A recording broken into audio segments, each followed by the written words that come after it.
Hello, mga kamaster, maraming salamat po sa lahat ng tumatangkilik ng The Secretly Rich Man, Gerald Crawford Story. Paki-follow and subscribe mga master para sa mga susunod pang mga kabanata. Isa pala akong rich kid. By 2 years is body. Kabanata 1141. Parehong sina Lord Fenderson at Joshua ay naibalik sa apartment mas mababa sa isang oras. Gayunpaman sa oras na iyon si Lord Fenderson ay may malubhang sakit at si Mindy ay nasa pagkawala ng malay. Nang makita ito, nilaktawan ni Gerald ang mga kasiya siyang kasama ni Joshua at agad na binigyan siya ng mga bagong race ATA para sa dalawang individual. Kapag natapos na niya iyon, tumungo si Gerald sa mga lansangan. Dahil gabi na, lohikal lamang na ang batang Panginoon ay umuwi ngayon. Habang siya ay naglalakad, nakita ni Gerald kung gaano kasigla ang mga kalye sa kasalukuyan na maraming mga naglalakad ay napalubog sa kapanapanabik na kapaligiran. Ang pagdinig sa pangalan ng banal na mangkukulam lamang ay karaniwang nag-uudyok sa mga tao na may ugnay ito sa mga damdamin ng kasamaan. Ano ang ginawa ng pangkat ng mga tao?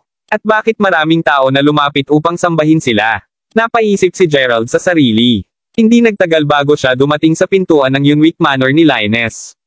Dahil ang manor ay ang punto ng pagtanggap para sa pagdating ng batang Panginoon, mayroon ng isang malapit sa impenetrable na karamihan ng tao sa oras na makarating doon si Gerald.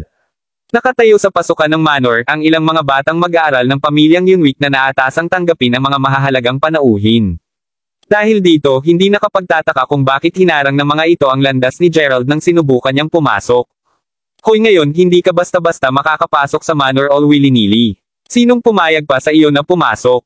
Oh, hindi ba sinabi sa iyo ni Linus na pupunta ako? Sagot ni Gerald. Who the hell even you are? Paano mo tatapangin ang aking tiyuhin sa pamamagitan ng kanyang pangalan? Ipapaalam ko sa iyo na ang lahat ng mga panauhing naroroon ngayon ay parehong maimpluwensyang at makapangyarihang tao, na marami sa kanila ay lampas sa edad na 50. Magandang subukan, ngunit mayroon akong bahagi ng mga oportunista na tulad mo. Malamig na sigaw ng kabataan bilang ganti. Hindi na kailangang makipag-usap sa kanya sa ganoong paraan. Pagkatapos ng lahat, isang solong sulyap lang ang kinakailangan upang masabi na nagmula siya sa mga dayuhang lupain. Marahil ay nais lamang niyang pumasok upang magkaroon ng isang pagtingin matapos makita ang napakaraming mga tao na papasok at palabas ng manor. Ang labis na pagmamalaki ng lugar na ito ay maaaring makapukaw ng kanyang interes. Kaya't muli hindi na kailangang maging mabangis pa. Sabi ng isang kaakit-akit na babae habang ngumiti siya ng mahina habang nakatingin kay Gerald. Sa kanyang pagsasalita, maliwanag na ang babae ay mayroong magandang unang impression kay Gerald. Kung sa bagay parang hindi lang sa tip-top ang kanyang katawan, mukha rin siyang napaka-friendly. Ang kombinasyon ng dalawa ay nagbigay kay Gerald ng hitsura ng isang may kaalamang Ginoo. Ito ang dahilan kung bakit siya nagsalita para sa kanya. Tulad ng kung paano madaling kapitan ang mga kalalakihan sa pagtulong sa magagandang kababaihan, ang mga kababaihan tulad niya ay madaling kapitan ng pagtulong sa mga gwapong lalaki. Ano man tunay na nais mong pumasok? Tanong ng babae patuloy na ngumiti. Sa pagtingin ng mas malapit sa kanya, nakikita ni Gerald na tila nasa edad 20s na siya.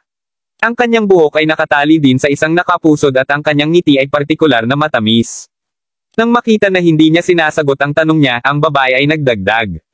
Alam mo, medyo hindi kami masikap ngayon. Bakit hindi ka sumama sa loob sa akin? Bago pa man makasagot si Gerald, hinailan na ng babae si Gerald papunta sa manor tulad ng kung paano ay drag ng magulang ang kanilang anak. Manalo ka. Ang aking nakababatang kapatid na babae ay masyadong mabait.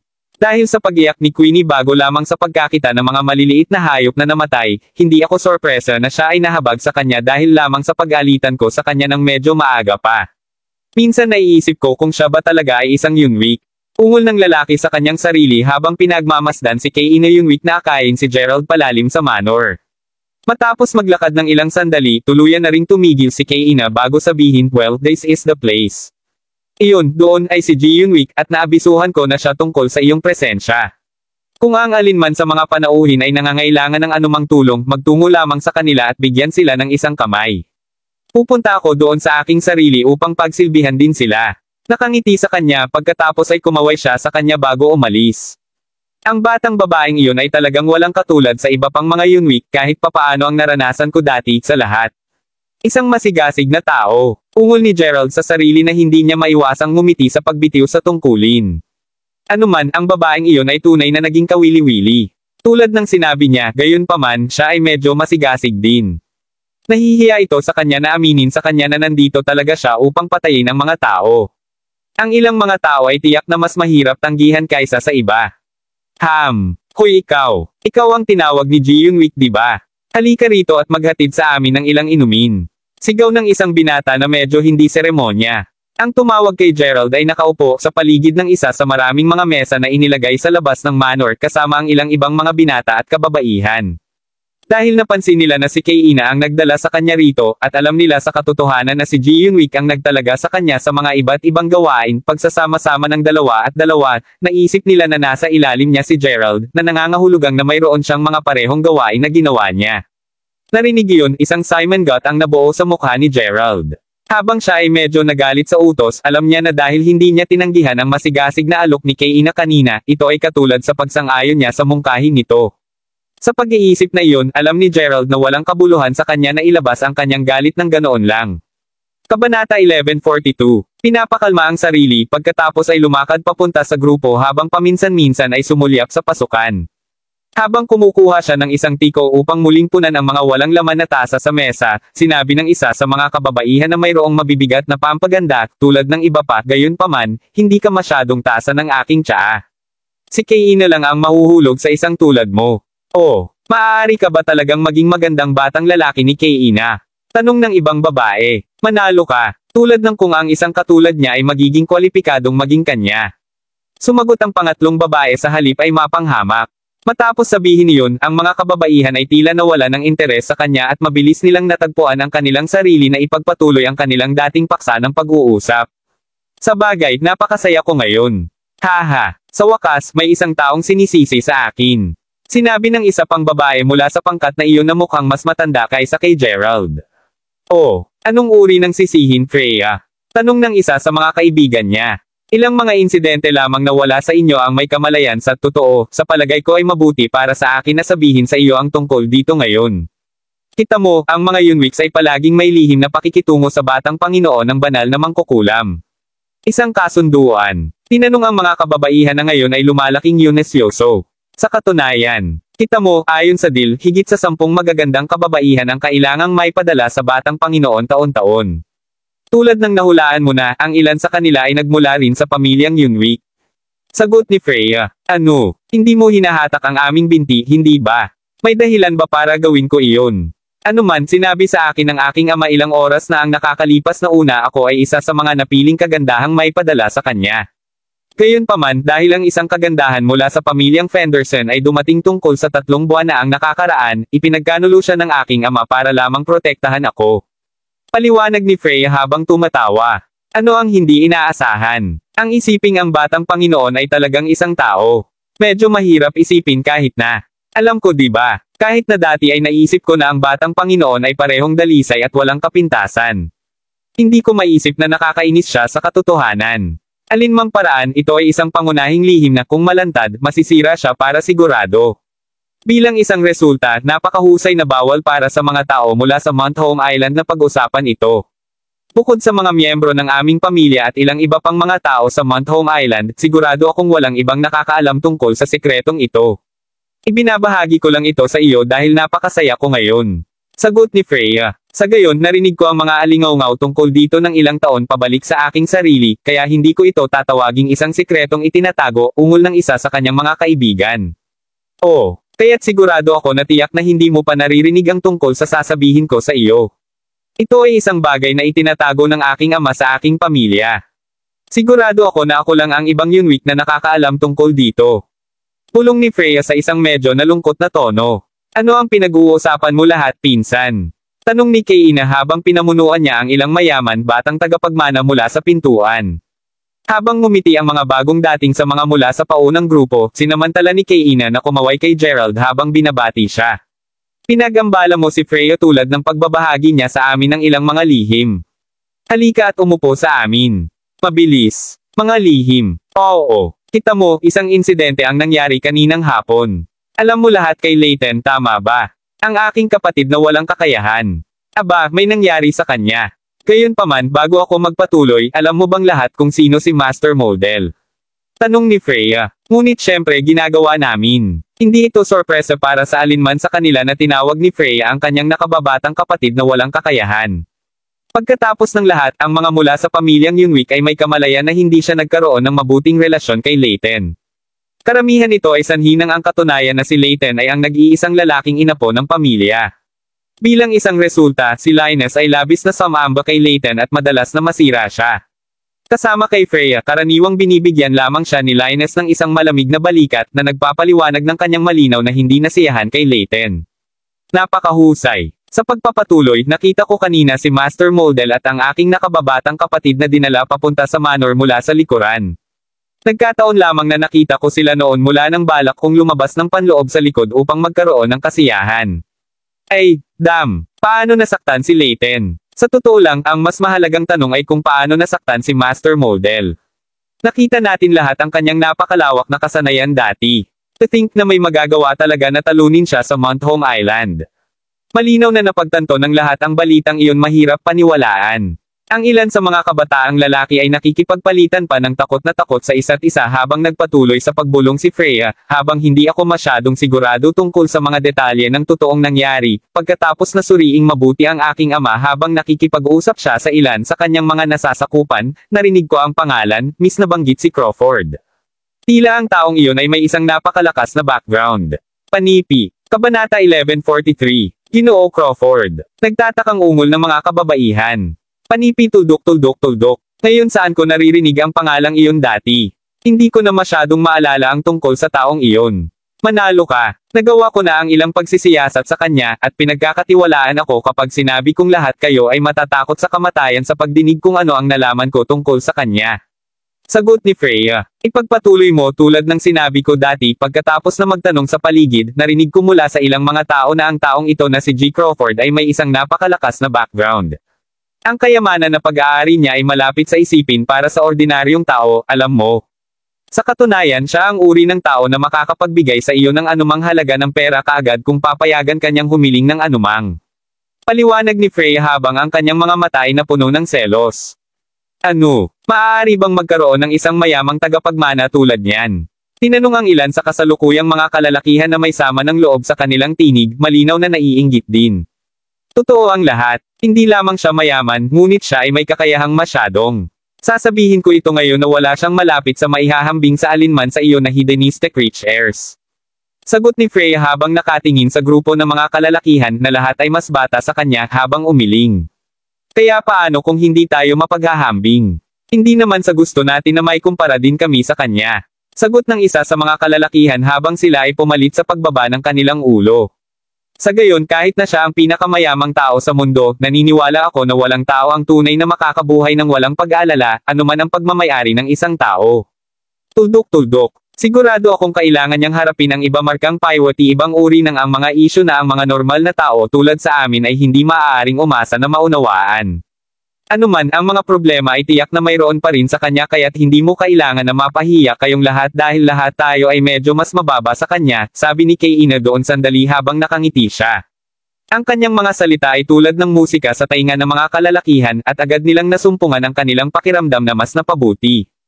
Mismong si Gerald ang lumingon kay Kaina. Dahil sa nasanay siya na makita ang mga materyalistang kababaihan tulad nina Alice at Xavier sa puntong ito, alam niya na ang mga kababaihan tulad ni Kaina ay medyo bihira sa mundo ngayon. Sa pag-iisip na iyon, natagpuan niya ang sarili na medyo nagkagusto sa kanya matapos marinig ang sasabihin nito. Kung tutuusin, totoo ang sinabi niya. Kaya paano kung pag-aari niya ang kalahati ng kayamanan sa buong mundo? Hindi pa rin niya mababago ang tadhana ng pareho niya at ng kanyang pamilya. Ni hindi niya kayang protektahan ang babaeng mahal niya. Hindi mahalaga kung sino ito, ang mga tao ay laging may mga alalahanin. Habang siya ay nasa malalim na pag-iisip, ang tsaa na ibinuhos niya sa tasa ni Freya ay natapos sa pagbubuhos, na naging sanhi ng kaunting bahagi nito sa pagbuhos sa damit ni Freya. Ano ikaw? Ikaw ay bastard. Tili ni Freya na agad na tumayo nang maramdaman ang nanlalaking tsaa sa kanyang katawan. Talagang nasaktan pagkatapos ay sinaman niya ng mata ng mga sondang si Gerald bago sumigaw, bulag ka ba o ano? Tandang padamdam panipi. Nang panahong iyon, ang kanyang dagindong ng galit ay nakakuha ng atensyon ng maraming mga panauhin roon. Malinaw na hindi pa nasiyahan kay Gerald, ang babaeng agresibo pagkatapos ay itinaas ang kanyang palad, buong handang sampalan siya. Kung tutuusin, si Gerald ay isang tagapaglingkod lamang para sa lahat ng alam niya. Upang isipin na siya ay maglakas loob, masaktan siya sa harap ng lahat. Ang iba pa ay mas nakakaalam kaysa pumasok. Pagkatapos ng lahat sila ay may kamalayan na sa sandaling si Freya ay sumama sa masamang ugali, hindi siya isang tao na madaling matrifle. Gayunpaman, kapag ang kanyang kamay ay may pulgada lamang mula sa pisngi ni Gerald, agad niya itong binawi sa sandaling nakaramdam siya ng napakalubhang sakit sa kanyang palad na para bang isang pinprick. Ow! Kamay ko! Masakit! Daing ni Freya habang lumuluha siya habang nakahawak sa kamay nitong dumudugo. Ikaw bastard! How dare you attack Freya? Nililigawan mo talaga ang kamatayan. Habang hindi talaga alam ng mga kalalakihan kung ano ang ginamit ni Gerald upang saktan si Freya, hindi bababa sa ipinapalagay nila na palihim niya itong inatake. Sa kanilang lahat na magkakaroon ng parehong konklusyon, natural para sa kanilang lahat na magalit. Nang malapit na silang makagawa sa kanya, gayunpaman, isang sabay-sabay, puno ng puot at kinilabutan na tinig ay sumigaw, itigil mo na agad ito. Anong ginagawa mo lahat? Narinig iyon, ang mga lalaking malapit nang makitungo kay Gerald ay agad na nagyelo sa lugar. Ang iba pa sa pinangyarihan ay tumahimik din. Kung sa bagay, ang taong sumigaw ay walang iba kundi ang Panginoon ng pamilyang Yunwit na si Linus. Kasunod nito, mabilis na sumugod ang taong mapatla ang mukha sa kinatatayuan ni Gerald. Si Gerald mismo ay nakatayo roon na nakatalikod ang kanyang mga kamay, isang walang malasakit na ekspresyon sa kanyang mukha. Makalipas ang segundo, maririnig ang tatlong malakas at natatanging sampal. At ang tatlong kalalakihan na una nang nagbalak na gumanti laban kay Gerald ay natapos sa pagbagsak sa sahig dahil sa napakalawak na epekto ng mga sampal. Tatay, anong ginagawa mo? Sinusubukan lang nila na hanapin ang hustisya para sa akin. Tingnan lamang ang mababang lingkod. Siya ang sumakit sa kamay ko. Sigaw ni Freya habang tinatadyakan ng isang paa sa lupa sa kanyang pagkadismaya matapos makita ang kanyang mga pinsa na masampal sa halip. Ang agarang pagtugon na nakuha niya mula kay Linus, gayunpaman, ay isang mahigpit na sampal sa kanyang mukha. Kabanata 1144. Paano ka magiging matapang? Isang mababang lingkod. Tila lahat kayo ay talagang hindi maaari kung gaano ka lamang nagmamakaawa na mamatay. Ungol ni Linus habang kumakibot ang labi. Ngayon ay umiiyak palalo nang matanggap ang sampal, si Freya, na simpleng hindi makakasundo sa katotohanan siya ay napaparusahan sa halip na ang alipin, saka sumagot, ngunit kasalanan ng mababang alipin ang sinaktan mo ako, tatay. Bakit mo ba kami hinahampas? Agad siyang nakatanggap ng pangalawang sampal mula kay Linus habang siya ay umuungal, gaano ka manggahas na magpatuloy sa pagsasalita ng walang awa. Kung alam mo kung ano ang mabuti para sa iyo pagkatapos ay mabilis na humingi ng paumanhin kay G. Crawford. Matapos ang mabangis na pagbalaan sa kanya, agad na yumuko si Linus kay Gerald bago sabihin, humihingi ako ng paumanhin kung ang babaeng ignorante na ito ay nasaktan ka, G. Crawford. Patawarin mo siya, ha? Ungol ni Freya na totoong hindi inaasahan ang kanyang ama na talagang yumuko sa lingkod na iyon. Hindi lamang siya ang natigilan. Lahat ng naruroon ngayon ay lubos na nagkagulo at hindi makapaniwala sa kasalukuyang kanilang nasasaksihan. Hindi ko ito pipigilan laban sa kanya dahil lang sa nais kong ipakita ang respeto kay Kaina. Gayunpaman, masidi kong iminumungkahi na payuhan mo ang iyong anak na babae laban sa pagsampal sa sinuman ayon sa gusto niya. Malamig na sagot ni Gerald habang nakatingin kay Freya. Narinig iyon, nakita ni Freya na namumula siya habang sinabi niya, ikaw. Maaari kang, ang misteryosong G. Crawford mula sa North Bay. Huminga pagkatapos ay naisip niya sa sarili, siya ang maalamat na mayaman na mana. Ang loko mong babae. Sa kabutihang palad, hindi tinanggap ni G. Crawford ang iyong mga aksyon. Ang natitira sa iyo mas mabuti na magmadali at humingi ka rin ng tawad sa kanya. Utos ni Linus. Habang ang iba pa ay ipinapalagay na si Gerald ay isang napakayamang tao lamang, matapos marinig ang paglalarawan sa kanya ni Freya, wala sa kanila ang inaasahan na ganito siya kakilakilabot, harapan ng mukha. Panipi tuldok-tuldok-tuldok. Humihingi ako ng paumanhin. Sigaw ni Freya habang binababa agad ang ulo habang namumula habang humihingi ng tawad. Bagaman ito ay nadama na hindi makapaniwala, alam ni Freya na ang lalaking nauna sa kanya ay ang tunay na pakikitungo matapos makita kung gaano siya galang sa kanyang ama. Habang ginagawa niya iyon, sinilip niya siya ng ilang mga mata kasama ang kanyang magagandang mata upang maobserbahan ang kanyang reaksyon sa paghingi ng tawad.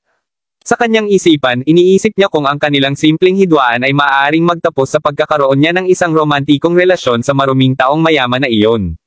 Sa sobrang pagkadismaya niya, ni hindi siya tumingin sa kanya. Ang katotohanan na nakatingin si Gerald sa tagiliran habang humihingi siya ng tawad ay nakaramdam ng matinding pagkadismaya kay Freya. Tungkol naman sa iba pang naruroon, wala sa kanila ang naglakas loob man lang na magbigay ng isang salita. Mismong si Kayna ay kasalukuyang nakatingin kay Gerald na medyo nagtataka, paminsan-minsan ay pumikit ang malalaking mata. Sa sandaling iyon, maririnig ang ilang ingay na nagmumula sa isang karamihan sa labas. Narinig ang kaguluhan, pareho ni na Gerald at Linus na napalingon sa direksyon ng tunog. Di nagtagal, pinanood ng parehong lalaki ang 32 kakaibang bihis na mga tao na papunta sa kanila. Sa kanilang balikat ay isang napakalaking palanquin na matapat na mukhang isang sala ng mga uri. Nakaupo sa itaas ng isang malaking upuan sa palyonten ay isang binata na nagbibigay ng mga itim na robe, at sumusunod sa pangkat sa magkabilang panig ay ang dalawang matandang lalaki. Ang sinumang mga pedestrian na nadaanan nila ay agad na yumuko sa nakamamanghang prosesyon.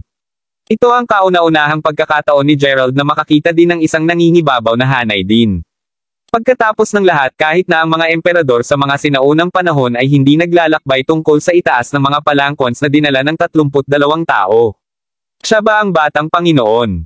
Tanong ni Gerald na may isang namumula ang tono, "Oo, G. Crawford." Sagot ni Linus habang pinunasan ang pawis sa noo, alam na nasa pagitan talaga siya ng isang bato at isang mahirap na lugar sa ngayon. Kasalukuyang nakatayo sa pagitan ng kung anong maaaring maging dalawang Diyos ng kamatayan, alam niya na ang pagkakasala sa alinman sa kanila ay maaaring magresulta sa mapuksa ang kanyang buong pamilya. Walang paraan na makakaya niya upang mapahamak ang alinman sa kanila. Sa pag-iisip na iyon, agad siyang yumuko at sinalubong ang batang Panginoon matapos ang paggalang na pagsagot sa tanong ni Gerald. Ang iba pang naroon ay gumawa din ng gayon din, yumukod ng may paggalang na kaya nila. Nang makita iyon, ang dalawang lalaking nakatayo sa tabi ng palanquin ay tumango sa kasiyahan. Gayunpaman, sa sandaling tiningnan nila si Gerald, hindi nila maiwasang mapakunot ang kanilang mga browser. Kung sa bagay, simpleng nakatayo doon si Gerald habang malamig na nakatingin sa kanila, ang magkabilang kamay nito ay nasa kanyang bulsa. Kabanata 1145. Paano ka tumanggi na yumuko at batiin ang batang Panginoon kapag nakita mo siya? Sigaw ng isa sa matandang lalaki. Gayunpaman, hindi ito tinugon ni Gerald. Sa halip, nagpatuloy lamang siya sa pagtitig sa batang Panginoon na nakaupo pa rin sa ibabaw ng palyakan. Sa buong panahong ito, nakapikit ang batang Panginoon, tila nasasarapan sa kanyang sarili habang siya ay nagpapahinga. "Hoy, ngayon, nagtanong ako sa'yo, di ba? Ang imprudent mo na hindi sumagot." Sigaw ng parehong matandang lalaki habang siya ay humakbang, handa ng gumalaw. Gayunpaman, bago pa man niya magawa ang anumang bagay, nanlaki ang mga mata ng matanda sa pagtataka nang mawala ang katawan ni Gerald sa manipis na hangin. Panipi tuldok-tuldok-tuldok. Pagmamaktol ng matandang lalaki nang bigla siyang napuno ng labis na takot. Ang susunod na alam niya, naramdaman niya ang isang palad na nakalagay sa balikat niya ng sobrang lakas. Napakalaki ng puwersa na hindi niya ito matiis ng matagal. Pagkalipas ng segundo, lumuhod ang matanda, sanhi ng pagdurog ng lupa sa ilalim niya sa ilalim ng napakalakas na puwersa ni Gerald. "Sinabi mo na dapat akong yumuko, hindi? Gayunpaman, hindi kita nakita na yumuko ka sa akin." Tinisya ni Gerald. "Kapatid!" Sigaw ng iba pang matandang lalaki habang siya ay sumugod habang inilalantad ang isang luad na tiko mula sa ilalim ng kanyang manggas. Bagaman plano niyang gumamit ng pangkukulam upang makitungo kay Gerald, si Gerald ay napakabilis para sa kanya. Bago pa niya magawa ang isang bagay, sinampal na siya ni Gerald ng maraming beses. Kasunod nito, ang pangalawang matanda ay nahulog sa lupa. Wala naman talaga siyang laban kay Gerald. Sa sandaling iyon ang tuluyang iminulat ng makapangyarihang binatang Panginoon ang kanyang mga mata. Nakatingin kay Gerald na may mapait na ngiti, sinabi niya pagkatapos, "Ang lakas mo hindi masama, dapat kong aminin. Gayunpaman, talagang hindi mo kami dapat masaktan ngayon. At paano kung gagawin ko?" Ganting sagot ni Gerald. "Kung gayon huwag mo akong sisihin sa pagtatapos ng iyong buhay." Sigaw ng batang Panginoon ng sobrang lamig. Narinig iyon, ang lahat na malapit sa kanya ay agad na nagsimulang umatras mula sa lugar, alam na papatayin ng batang Panginoon ang mga tao. "Dahil sa mga panuntunan, hindi ako pinahihintulutan na iangat ang aking mga paa sa lupa hanggang sa makarating ako sa malaking bulwagan." Tuldok-tuldok. Gayunpaman, pinakamahusay na huwag mong ipalagay na hindi kita mapapatay dahil lamang doon. Idinagdag ang batang Panginoon sa isang walang malasakit na tono, na ginagawang malinaw na nakatingin siya kay Gerald na parang siya ay isang walang tao. Si Gerald mismo ay naging seryoso sa batang Panginoon sa buong oras na ito. Gayunpaman, kahit na napagmasdan ang aura ng binata ng ilang sandali, hindi pa rin niya makita ang anumang pambihirang tungkol sa kanya. Kahit na, ang binata ay lubos na may kumpiyansa sa kanyang mga kakayahan. Maaari bang palihim na magkaroon ng malakas na taktika ang binata sa ilalim ng kanyang manggas? O baka may paraan siya upang makatakas anuman ang sitwasyon? Kaya kung ano ang sinasabi mo ay maaari mo akong patayin nang hindi man lang tumayo. Mabuti naman. Nais kong saksihan ang iyong totoong mga kakayahan para sa aking sarili. Sagot ni Gerald habang kaagad siyang kumilos. Habang si Gerald ay karaniwang gumagamit lamang ng 30% ng kanyang lakas, tiniyak niya na gagamit ng hindi bababa sa 60% sa oras na ito. Sa pamamagitan ng kamay ng Lightbane na kumikinang na kasing lakas ng malakas na ulan at nagbunga ng isang walang bayad na aura na nagpakiramdaman na talagang hindi matatalo ang tagapag-alaga nito, itinutok ni Gerald ang puwersa nito sa napakalaking palanquin. Habang ang mga mata ng batang Panginoon ay kanina pa lamang bukas-bukas, ang mga ito ngayon ay kasing laki ng 2 buong buwan. Ang ekspresyon niya kaagad, siya ay nagbulong-bulong, ano? Dahil natalo niya ang maraming makapangyarihang tao mula sa Holy Witchcraft dati, ang batang Panginoon ay karaniwang isang mayabang. Ang 2 matandang lalaki ay alipin lamang niya kaya hindi niya masyadong naisip ang talunan ni Gerald kanina. Bilang isang resulta, naiisip na niya kung paano pumatay kay Gerald ilang sandali ngayon. Sa paggawa nito, hindi lamang niya maaalis ang isang potensyal na banta, ngunit makakalikha rin siya ng takot sa mga ordinaryong taong nanunood. Sa kanyang lubos na pagkadismaya, si Gerald ay talagang mas malakas kaysa sa una niyang inaasahan. Hindi ako masasaktan yan. Ang nagulat na binata na Panginoon ay naisip ang kanyang sarili sa simula ng oras habang ginamit niya kaagad ang lahat ng lakas sa kanyang katawan upang maiwasan ang atake. Walang paraan na susundin pa rin niya ang mga patakaran at manatiling nakaupo doon sa sitwasyong ito. Sa pamamagitan ng isang paputok na tunog, ang palanquin ay nawasak sa mga piraso, nagpapadala ng mga labi na lumilipad sa buong lugar. Dahil sa napakalawak na lakas na ipinadala ni Gerald patungo sa kanyang direksyon, natagpuan ng batang Panginoon ang kanyang sarili na itinapon sa putol na ngayon, halos hindi makatiis sa epekto ng Lightbane. Tugo na ang kanyang mukha, agad na nagsimulang magsuka ng dugo ang batang Panginoon, pakiramdam na ang lahat ng kanyang panloob na organo ay sabay na nawasak. Gaano kakilabot ang lakas? Naiisip ang batang Panginoon sa kanyang sarili, ngayon ay takot na takot. Kabanata 1146. Natagpuan ni Gerald ang sarili na kinakunot ang kanyang mga mata habang nilalakad ang batang Panginoon na ang mga paa at kamay ay nanginginig ngayon ng masigla. Panipi tuldok. Wala ka bang ibang taktika na ipapakita? Tanong ni Gerald na bahagyang hindi makapaniwala mangyaring iligtas ang aking buhay. Ako ang batang Panginoon at ang buong banal na mangkukulam ay nasa panig ko. Sumagot ang batang Panginoon habang siya ay nagsisimulang gumapang paatras sa halip na kakaawa dahil sa kanyang mga binti na humimas sa takot. Panipi tuldok. Iyon lang ba talaga ang nakuha mo? Sabi ni Gerald, natulala ngunit bahagyang naaliw sa paglipas ng mga pangyayari. Siyempre, siya ay tumatawa sa sarili. Pagkatapos ng lahat, upang isipin na talagang nahulog siya sa mga panunuya ng batang Panginoon mas maaga. Kailangang aminin ni Gerald na sa una ay naisip niya na ang batang Panginoon ay totoong isang mahiwaga, makapangyarihang tao. Bakit pa nagagawa ang batang Panginoon na walang pag-uugali? Bilang ito ay naging, ang batang Panginoon ay talagang isang batang mandirigma lamang na nakakuha ng kanyang panloob na lakas. Alam mo, marami akong naririnig tungkol sa iyo, batang Panginoon. Tila maraming mga masasamang bagay ang nagawa mo sa nakaraang ilang taon, sabi ni Gerald habang nakatingin sa kabataan. 2. Yutal ng takot na kabataan. Gayunpaman, ang mga mata ng batang Panginoon ay biglang naging mabangis habang mabilis niyang winagaway ang kanyang mahabang balabal. Nang makita iyon, ang mga reflexes ni Gerald ay nagdulot sa kanya ng isang hakbang pabalik sa pag-asang atake. Gayunpaman, napagtanto niya ang isang split segundo mamaya na walang pag-atake ang darating. Bilang isang resulta, agad na tumakbo si Gerald patungo sa batang Panginoon, ang kanyang braso ay nakaunat upang mahawakan siya. Gayunman sa oras na hawakan ni Gerald ang itim na balabal, napagtanto niya na wala na ang batang Panginoon. Oh, gintong pagtakas. Ngayon ay medyo nakaka-interes ang mga bagay. Ungol ni Gerald habang ngumiti ng mahina. Pakiramdam ay kumaibot ang tenga, naririnig ni Gerald kung saan kasalukuyang tumatakas ang batang Panginoon. Alam na nakalock siya papunta sa kanyang target, agad na humabol si Gerald. Sa oras na bumagsak ang gabi, natagpuan ni Gerald ang kanyang sarili na tumatakbo sa gitna ng isang siksik na kagubatan habang siya ay nagpatuloy sa paghabol sa batang Panginoon. Nang walang anumang mga lampara sa kalye sa paligid, ang ilaw ay nagkukulang at ang naguguluhan na si Gerald ay natagpuan ang kanyang sarili na nagsasabing, gaano kaiba. Ang kanyang aura ay tiyak na naruroon, ngunit saan siya maaaring nagtatago. Tuldok tandang pananong panipi. Sa pamamagitan nito, pumikit sandali si Gerald bago muling buksan ito. Sa oras na ito, gayunpaman, mayroong isang berdeng ningning sa kanyang irises. Ang pag-scan sa paligid ng lugar, sa wakas ay tumigil ang kanyang mga mata nang mapansin niya ang isang maliit na kaba, ang karaniwang ginagamit sa pagdidilig ng mga panda, malapit sa isa sa mga puno. Nakangiting banayad, saka siya lumakad papunta dito. Pagkakita ng takip sa cask, sinipa niya ito at binuksan ang tingin sa loob. Habang tila napuno lamang ito ng tubig, ang tubig mismo ay tila lumulutang ng bahagya. Napaikot-ikot pagkatapos ay tinitigan si Gerald sa kaba habang nagbubulungan ng bahagyang pagtataka, Golden Escape and Bone Crush, ha? Parehong taktika na ginamit upang makatakas sa labanan. Magaling din ako sa pangkukulam, alam mo. Gayunpaman hindi ko pa nakikita ang anumang totoong mga kasanayan mula sa iyo. Nagtataka ako kung ano ang itinuro sa iyo ng Holy Witchcraft. Pagkatapos ng lahat parang hindi mo makakapangasiwaan ang dalawang taktika na ito nang hindi mo pinapraktas ang mga ito kahit ilang dekada pa. Sa pagtatapos ng pangungusap ni Gerald, biglang nagsimulang lumakas ang tubig.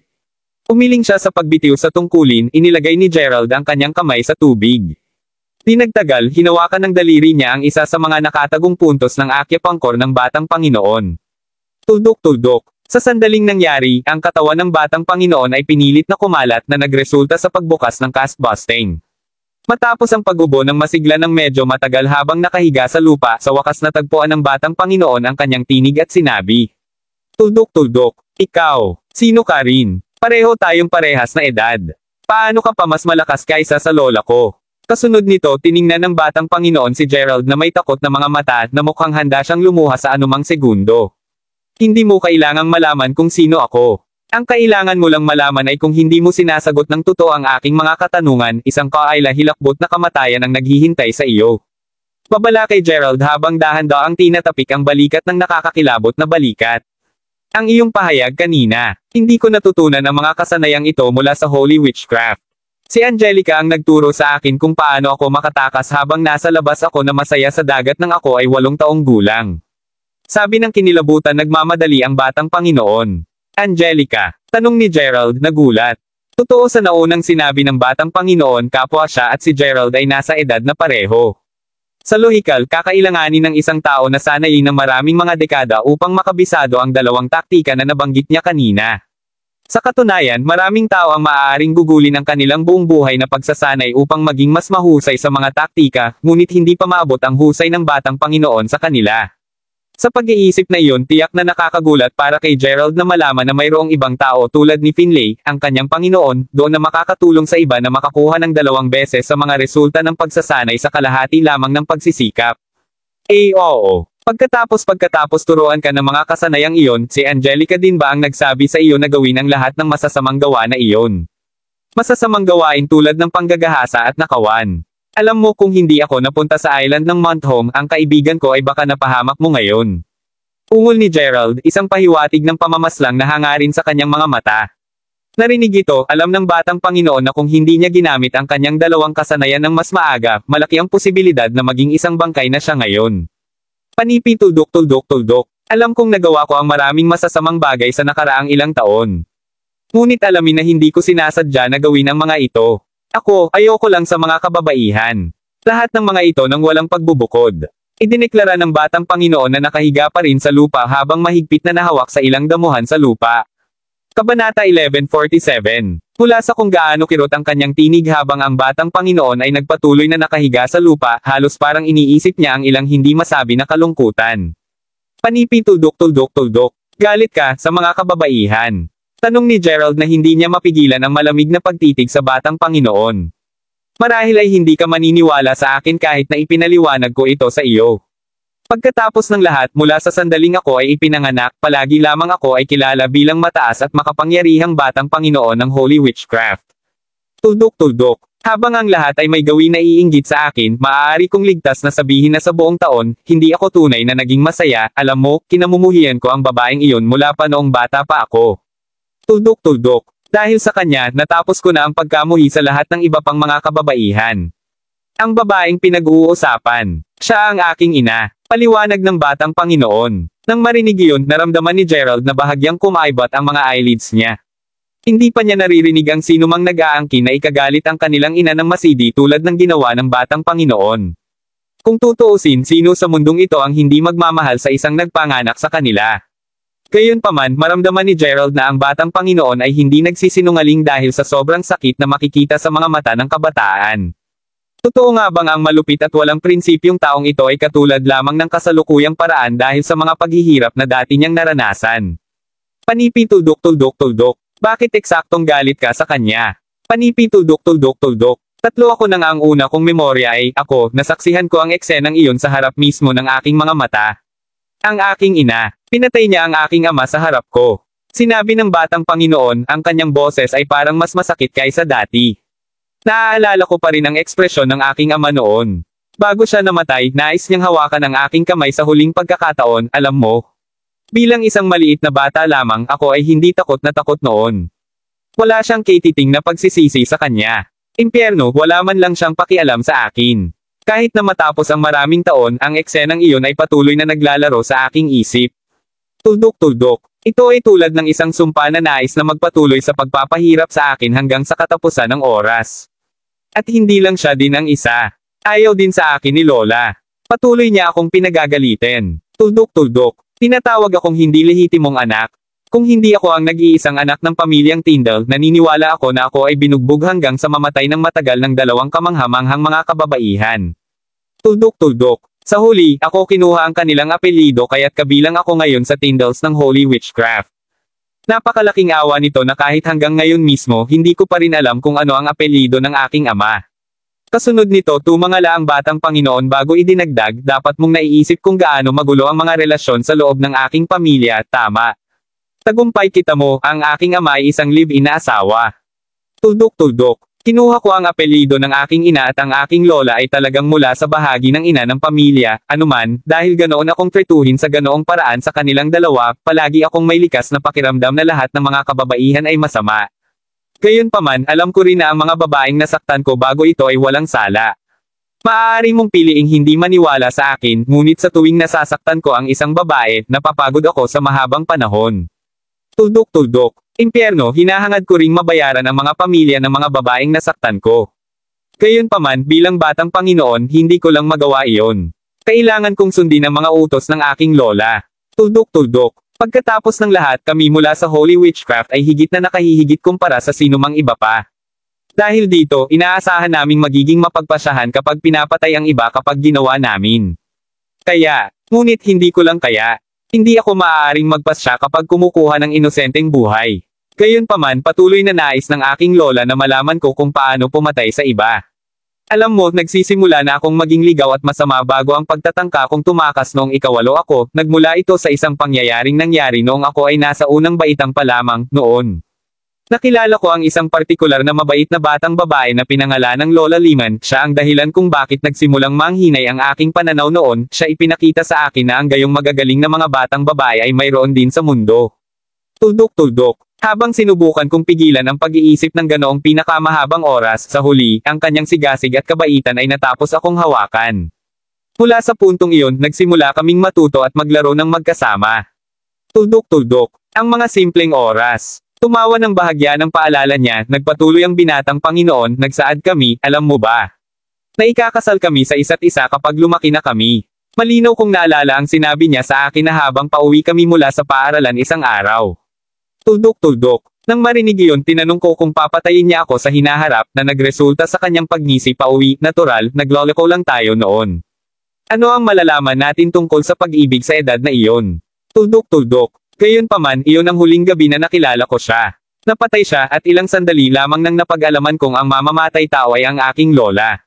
Nang masabi iyon, ang batang Panginoon ay nagsimulang umiyak habang hinuhukay niya ang kanyang mga daliri sa lupa, hawak ang anumang dumi na kaya niya, mahigpit.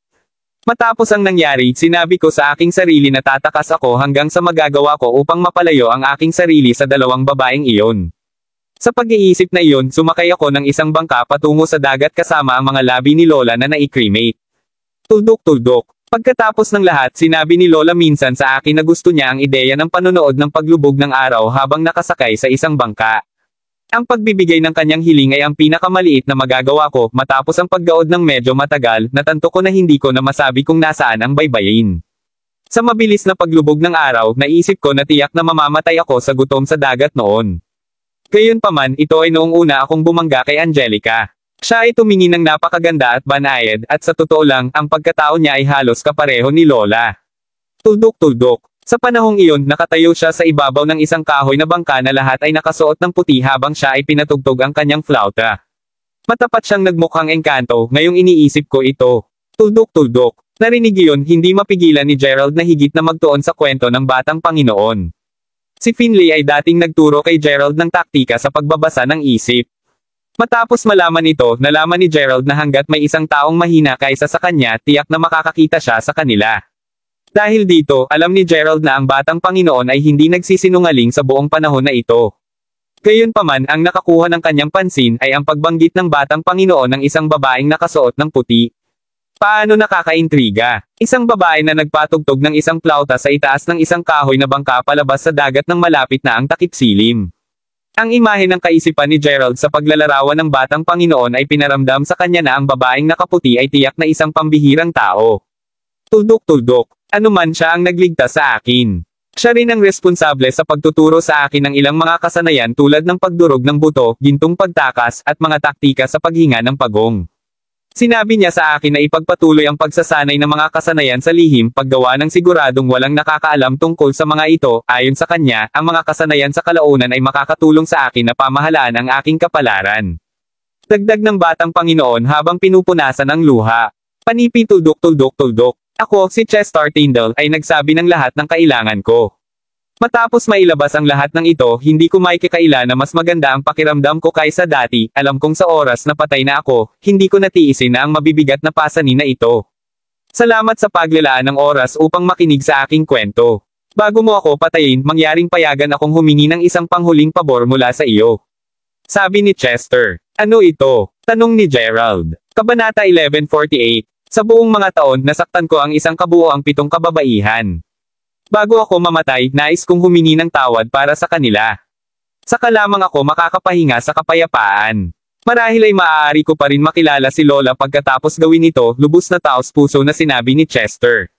Narinig iyon, simpleng tumango lamang si Gerald nang walang sinabi, isang malinaw na tanda ng kanyang pag-aproba. Mabuti si Gerald sa pagbibigay sa kanya ng kanyang kahilingan dahil tunay na parang hiniling ni Chester na magsisi. Ang katotohanang naalala ni Chester kung saan naninirahan ang bawat solong sa 7 babaeng nasaktan niya ay mas nakatiyak kay Gerald na seryoso si Chester sa kanyang hiling. Hindi nagtagal, nagtapos sina Chester at Gerald papunta sa bahay ng isang magsasaka. Sa sandaling binuksan ang pinto, ang maputlang mukha na si Chester ay nakaluhod sa harap ng pamilya ng 3 na binubuo ng anak na babae na sinaktan niya sa tabi ng kanyang mga magulang, bata Panginoon.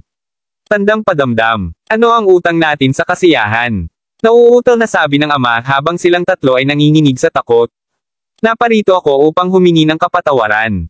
Habang nalalaman ko na marahil ay hindi ko kailanman mababayaran ang lahat ng mga pagkakamali na nagawa ko, nangangako akong gawin ang anumang hinihiling mo sa akin sa pagtatangkang mabawi ang nagawa ko. Wala rin akong pakialam na kunin ang aking buhay. Idineklara ni Chester hindi na kailangan ang anuman sa mga iyon. Sigaw ng anak na babae na dating naging biktima niya sa takot na takot habang nagtatago sa likuran ng kanyang mga magulang habang mabilis na umiling. Nakikiusap ako sa iyo. Mangyaring payagan akong gumawa ng isang bagay upang maipakita ang aking katapatan. Pagmamakaawa ng batang Panginoon habang nagpatuloy sa pagluhod doon. Tulad ng sinabi niya, maaari mong sabihin sa kanya na gumawa ng kahit ano. Kahit na sabihin sa kanya na patayin ang kanyang sarili ay hindi sa labas ng pagpipilian. Pumili ka at dagdag ni Gerald na nakatayo sa tabi ng Chester sa buong panahong ito habang tinitingnan niya ang pamilya ng 3. Hindi na kailangan para sa anumang hindi kinakailangang pagkamatay. Hindi alintana. Kung talagang may nais kang gawin, batang Panginoon, pagkatapos ay tulungan kaming punan ang tangke ng tubig doon. Sagot ng anak na babae habang itinuturo ang isang tangke ng tubig. Panipi tuldok-tuldok-tuldok. Ha, sabi ni Chester, saglit na natigilan. Gayunpaman, mabilis siyang bumalik sa kanyang kamalayan bago tumango at magtungo sa balon upang masimulan ang kanyang gawain. Sa madaling panahon, ang tangke ng tubig ay ganap na napunan. Gagawin iyan. Sinabi ng pamilya na malinaw na natatakot pa rin sa kanya, ngunit hindi gaanong takot tulad ng dati. Pagkatapos ng lahat, ang batang Panginoon ay tila wala sa kanyang nakagaganyak na aura na nakapupukaw sa kanya sa kasalukuyan. Tuldok-tuldok. Ipinadama sa kanila na maaari silang makapagpahinga ng kaunti sa paligid niya. Narinig iyon, tumayo muli sa kanila si Chester bago sinabi, "Ako, wala akong gaanong naisave, ngunit narito ang $150,000. Mangyaring tanggapin ito." Sa pamamagitan nito, inilahad ni Chester ang pera sa trio hanggang sa tuluyan na silang bumigay at tanggapin ang cash. Kasunod nito, umalis sina Chester at Gerald sa bahay ng pamilya upang ulitin ang proseso kasama ang iba pang 6 na pamilya sa Mount Home Island. Maya-maya, lumuhod si Chester bago si Jasmine sabay dumating sila sa manor na kasalukuyang tinutuluyan ni Gerald. Pagkakita sa batang Panginoon, mabilis na nagtago si Jasmine sa likuran ni Gerald bago sumigaw, "Ah! Nandito siya, Gerald. Habang hindi kita nasaktan ng pisikal, Miss Fenderson, sinaktan ko pa rin si Lord Fenderson at ang miyembro ng iyong pamilya, pareho silang namatay dahil sa akin at talagang inaasahan kong handa kang patawarin ako." Kabanata 1149. Narinig iyon, lumingon si Jasmine upang tumingin kay Gerald sa halip na may pag-aalinlangan.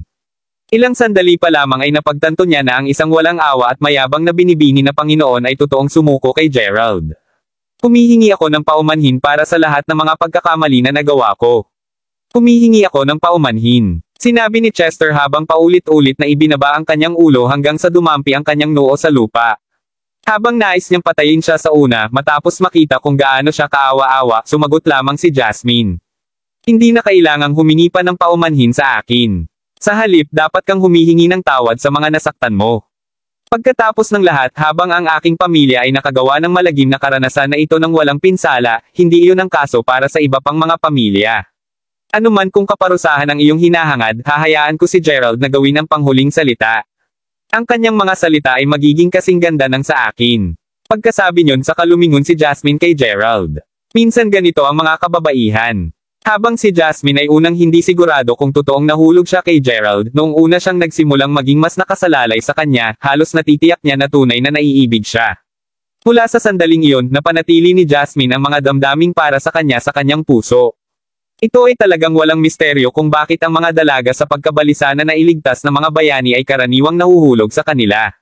Napagtanto ni Jasmine na siya rin ay isinimbolo ang papel na ginagampanan ng dalaga matapos na naisave ni Gerald ng maraming beses kung kailan kailangan niya ito. Sa kanyang patuloy na pagdadala ng kanyang mabibigat na pasanin, natural siyang lumago na may malaking pagtitiwala, paghanga, at pagtitiwala kay Gerald dahil sa kung gaano kabuti ang impresyon nito sa kanya. Mabilis na nakahabol sa pinagbabatayan ng mensahe ng mga salita ni Jasmine, naramdaman ni Gerald na tumibok ang puso niya. Kung sa bagay, alam niyang hindi niya kayang ibalik ang nararamdaman. Ano man nang marinig iyon, si Chester, na napagtanto na nalinis na niya ang lahat ng kanyang mga kasalanan, ay gumapang patungo kay Gerald bago lumuhod at sinabing, "Salamat sa pagpapahintulot sa akin na tuparin ang aking hangarin, G. Crawford, wala na akong panghihinayang, ikaw maaari akong patayin ngayon." Tuldok-tuldok tandang padamdam. Sa kabila ng pagiging determinado ng tinig ni Chester nang sabihin niya iyon, simpleng tumingin si Gerald sa binata bago sumagot, "Hindi ko sinabi na papatayin ka agad kita. Sa halip, nais kong gumawa ka para sa akin. Mangyaring sabihin ang iyong hangarin, G. Crawford," sabi ni Chester habang nakatingin kay Gerald ng may pasasalamat. "Kita mo, sinusubukan kong maghanap para sa hari ng palasyo ng karagatan, at kasalukuyang nangangailangan ako ng mga katulong." Tuldok-tuldok. Dahil sanay ka sa parehong diskarte sa paghinga at paghinga ng buto, naniniwala akong ikaw ay isang kasambahay na makakaligtas sa ilalim ng dagat ng medyo matagal. "Handa ka bang magpahiram?" tanong ni Gerald. "Siyempre handa akong manatili sa tabi mo at magtrabaho para sa iyo, G. Crawford. Sa wakas, makakabuhay ako tulad ng isang normal na tao." Nagulat ngunit lubos na kinagalak si Chester na halos agaran. Pag-isipan ito ng maayos bago sumagot. "Sigurado ka ba na handa kang ibigay ang iyong pagkakakilanlan bilang batang Panginoon?" tanong ulit ni Gerald. "Walang duda," sagot ni Chester nang walang kahit kaunting pag-aalangan. Pagkatapos ng lahat, pagkatapos na pakinggan siya ni Gerald na ibinubuhos ang kanyang puso, tinulungan pa niya siyang malutas ang mga pakiramdam ng pagkakasala na pinakahihintay sa isip niya. Habang si Chester ay labis na nagpapasalamat sa kanya dahil doon, upang isipin na isa sa alang-alang pa ni Gerald ang pagtipid sa kanyang buhay ngayon. Mayroong isang bagay lamang na espesyal tungkol kay Gerald na lubos na gumalaw kay Chester kahit na hindi niya masyadong mailagay ang kanyang daliri sa kung ano ito. Ano man, naramdaman ni Chester na hanggat manatili siya sa tabi ni Gerald, mararamdaman niya na hindi niya nasayang ang kanyang buong buhay sa mundong ito hanggang sa puntong ito. Napakahusay. Pagkatapos ay sasama ka sa hari ng palasyo ng karagatan kasama ko. Speaking of which, gusto ko ring siyasatin kung mayroong koneksyon sa pagitan ng babaeng nakaputi na nagligtas sa iyo noon at ng taong hinahanap ko, sabi ni Gerald na bahagyang tumango. Kabanata 1150. Nasa sandaling iyon nang akayin ni Yumi ang isang nasa katanghaliang lalaki papasok sa silid kung nasaan si Gerald at ang dalawa pang kasalukuyan. Sa sandaling nakita ni Yumi na si Jasmine na tila kaakit-akit at kaakit-akit tulad ni Yumi ay nakatayo malapit kay Gerald sa hindi malamang kadahilanan, hindi niya maiwasang makaramdam ng bahagyang hindi komportable. Dahil sa kakulangan sa ginhawa na iyon, gayunpaman, mas humindi ang tono nito nang malamig niyang sinabi, narito ang taong hinahanap mo, Gerald. Si Giero dito ay nagdala ng lahat ng nauugnay na impormasyon sa isla sa taong iyon. Sa pamamagitan nito, lumipat siya upang tumayo sa kabilang panig ni Gerald. Nang makita iyon, mismong si Jasmine mismo ay nagsimulang maingat na sukatin ang kagandahan na ngayon ay nakatayo na malapit kay Gerald. Habang lumilipad ang mga spark sa pagitan ng dalawang kababaihan, ang nasa katanghaliang lalaki, na hawak ang impormasyon sa kanyang mga kamay, ay sumalubong, Mr. Crawford. Isang kasiyahan na nandito ka, Giero. Mangyaring upuan. Si Tim Yero ay isang tao mula sa Bureau ng mga gawain sa kultura sa lungsod ng Mount Home. Ayon sa sinabi ng mga tao kay Gerald, alam ng lalaki ang tungkol sa pag-unlad ng Mount Home City mula pa noong sinaunang panahon hanggang ngayon. Kung nais ng isang tao na siyasatin ang mga pinagmulan at kasaysayan ng lugar na ito, si Tim ang perpektong taong hinahanap. Matapos makipagpalitan ng ilang mga kasiyahan, dumiretso si Tim sa punto. Kaya't narinig ko na interesado ka sa kasaysayan ng konstruksyon ng lungsod ng Mount Home Island, G. Crawford. Sa pag-iisip na iyon, medyo nag-imbestiga ako tungkol sa paksa ngayong hapon. Kita mo, ang Mount Home City ay talagang nagsimula bilang isang maliit na nayon ng mangingisda sa tabi ng dagat. Noon, mayroon lamang 100 pamilya na naninirahan sa lugar. Tulad ng para sa kasaysayan ng isla, natatakot ako na nagmula ito mula sa 10,000 taon na ang nakakalipas, ang katibayan upang aibak ang pag-angkin ay ang mga fossil na matagumpay na nahukay sa isla ilang dekada na ang nakalilipas, ang lahat ng ito ay napakahusay na naitala at wala akong alinlangan tungkol sa katibayan na iyong binanggit. Gayunpaman, Giero, nais kong malaman kung may kamalayan ka sa anumang maalamat ngunit mahusay na itinatag hindi opisyal na makasaysayang mga kaganapan. Tanong ni Gerald matapos marinig ang lahat ng iyon. Hindi opisyal na makasaysayang mga kaganapan na sinasabi mo. Ipapaalam ko sa iyo na maraming tao sa mga iyon.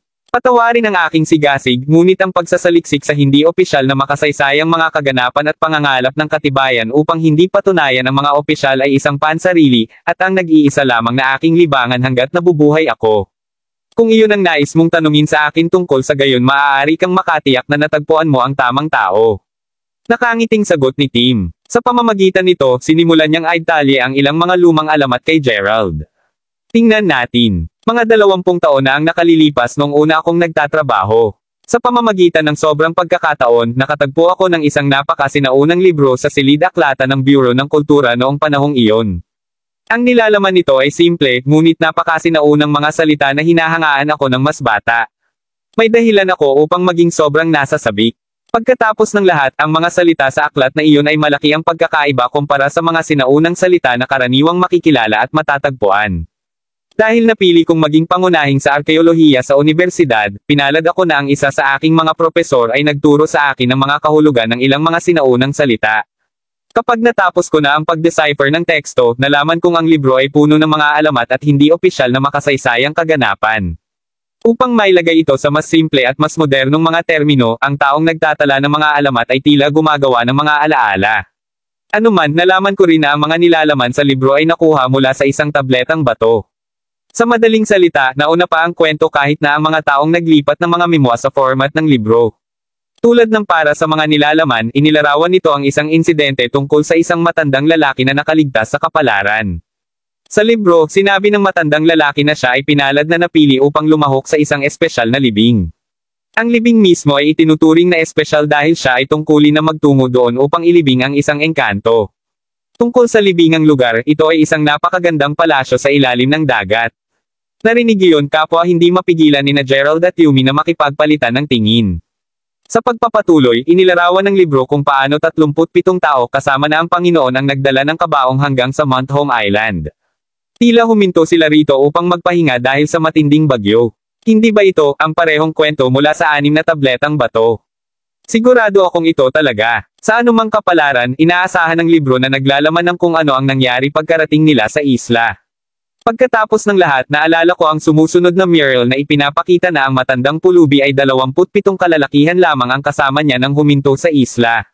Saan napunta ang siyam na ibang tao? Napaisip si Gerald sa kanyang sarili habang medyo nag-tweet ang eyelids niya.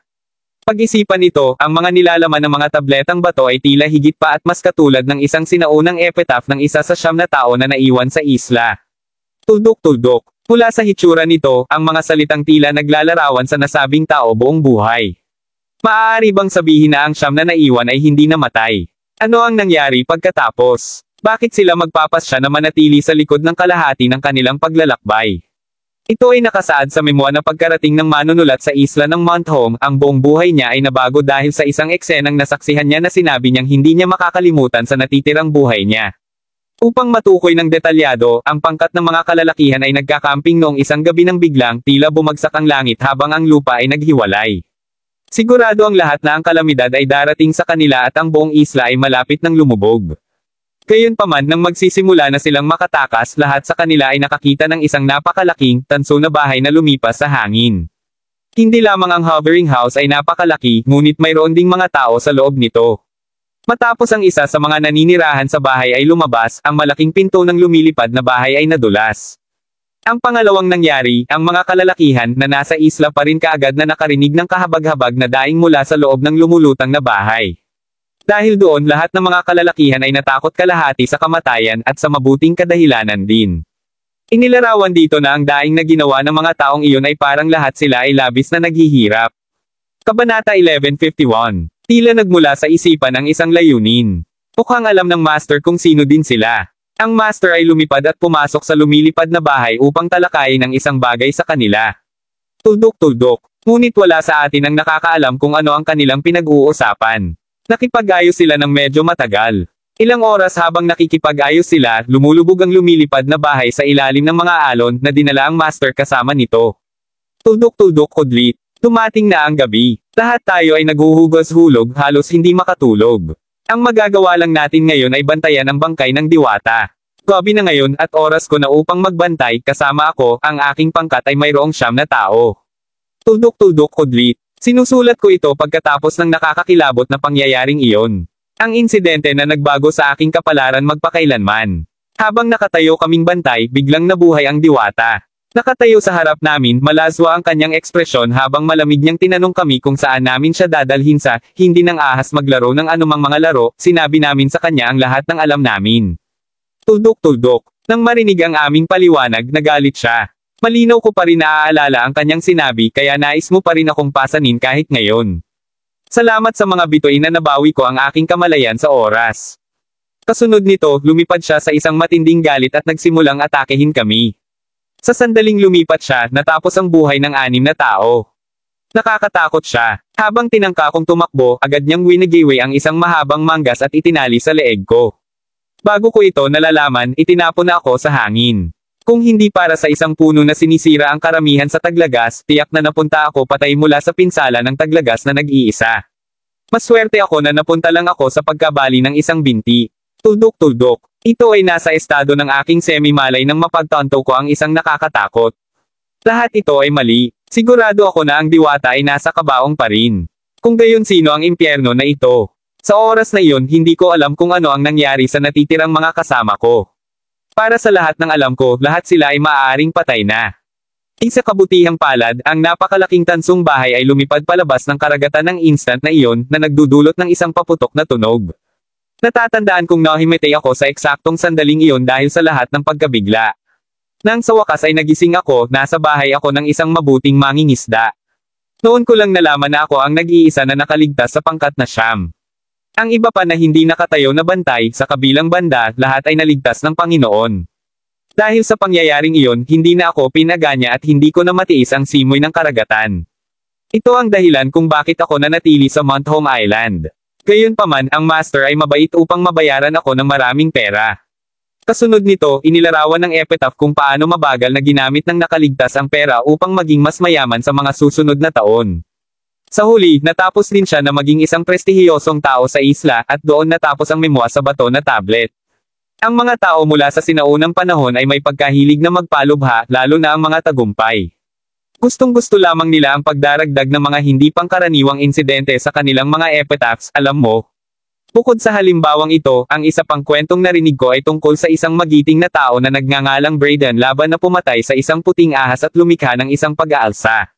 Tuldok-tuldok. Haha. Totoong hinahangaan ko ang imahinasyon ng mga tao noon, hindi ako sorpresa kung ang tanso na lumilipad na bahay ang naging inspirasyon para sa mga pelikulang science fiction ngayon. Sabi ni Tim habang tumatawa. Ito ay tunog bahagyang katawa-tawa. Gayunpaman, gumagawa din ito ng mga epitaphs na tunog na mas espesyal. Chip kay Yumi. Gayunpaman, hindi nagbigay ng mga puna si Gerald tungkol doon.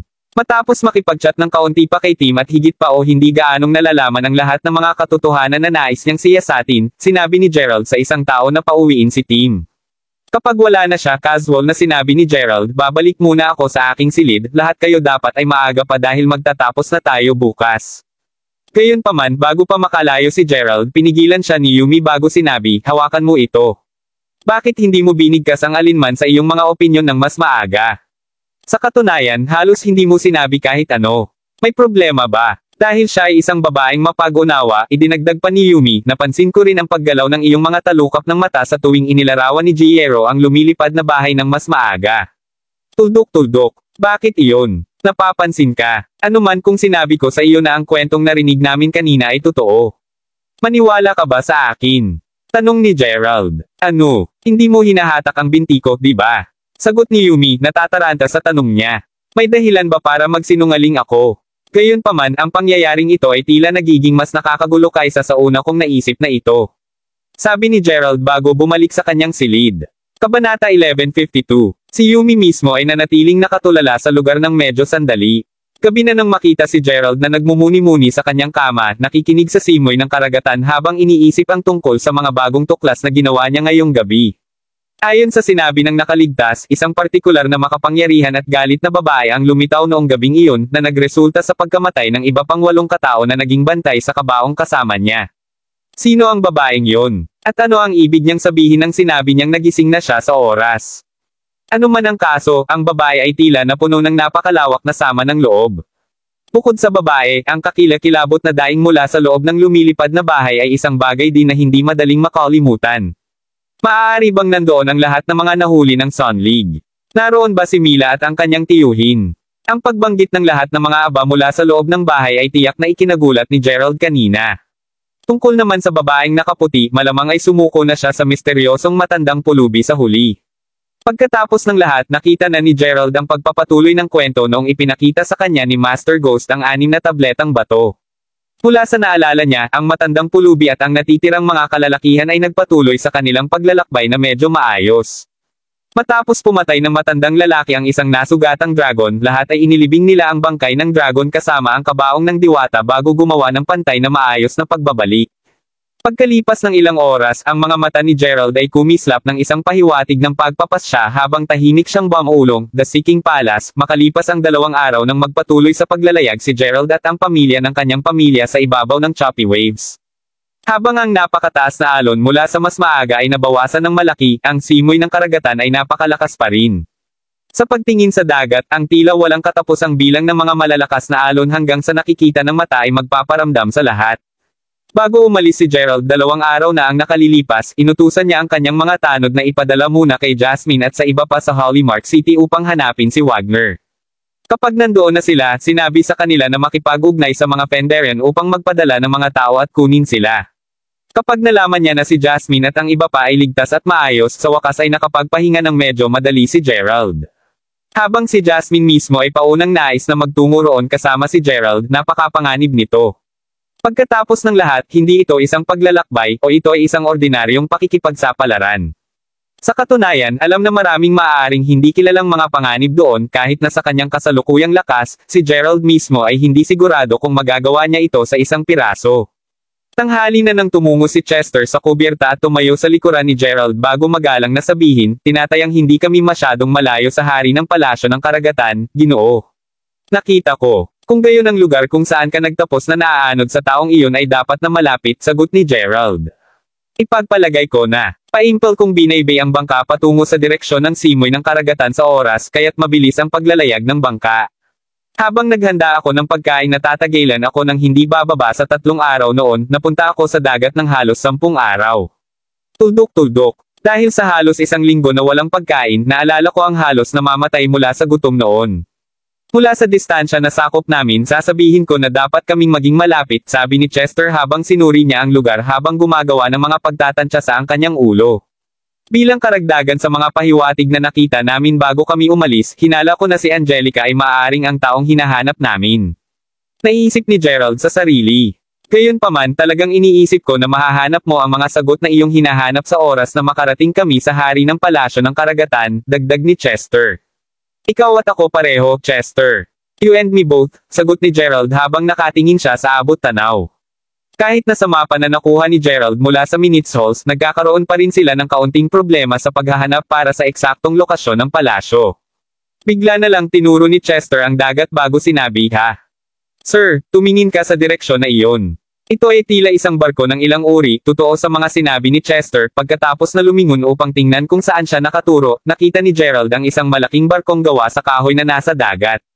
Bagaman tila static ang mga pag-oars nito, ang barko ay naglalayag laban sa kasalukuyang, at ito ay diretso patungo sa kung saan ang barko ni Gerald na kasalukuyang medyo mabilis. Sa sandaling iyon, lumakad si Yumi bago nagtanong, may mali ba? Gayunpaman, sa oras na makita niya ang barko na dahan-daang papalapit sa kanila kahit siya ay medyo natulala. Kinikilala ang aura na nakapalibot sa barko, ang natigilan na si Gerald, na ang mga mata ay hindi naiwan ang nakasasakay na sasakyang dagat, nagbulong-bulong, maari ba itong puwersa? Mabilis na pag-snap dito pagkatapos ay malamig na nag-order, sa ngayon, mag-focus sa pag-iwas sa papasok na barko. Papunta ako sakay ng barkong iyon upang tumingin muna sa paligid. Panipi. Kabanata 1153. Habang ang Chester at Yumi ay natulala na, ang kanilang mga panga ay talagang nahulog sa sandaling nakita nila si Gerald na tumalon patungo sa kabilang barko. Sa sandaling dumampi ang paa ni Gerald sa ibabaw ng barkong kahoy, agad itong nagdulot ng isang malaking alon habang bumababa at bumaba ang barko dahil sa epekto ng paglanding ni Gerald.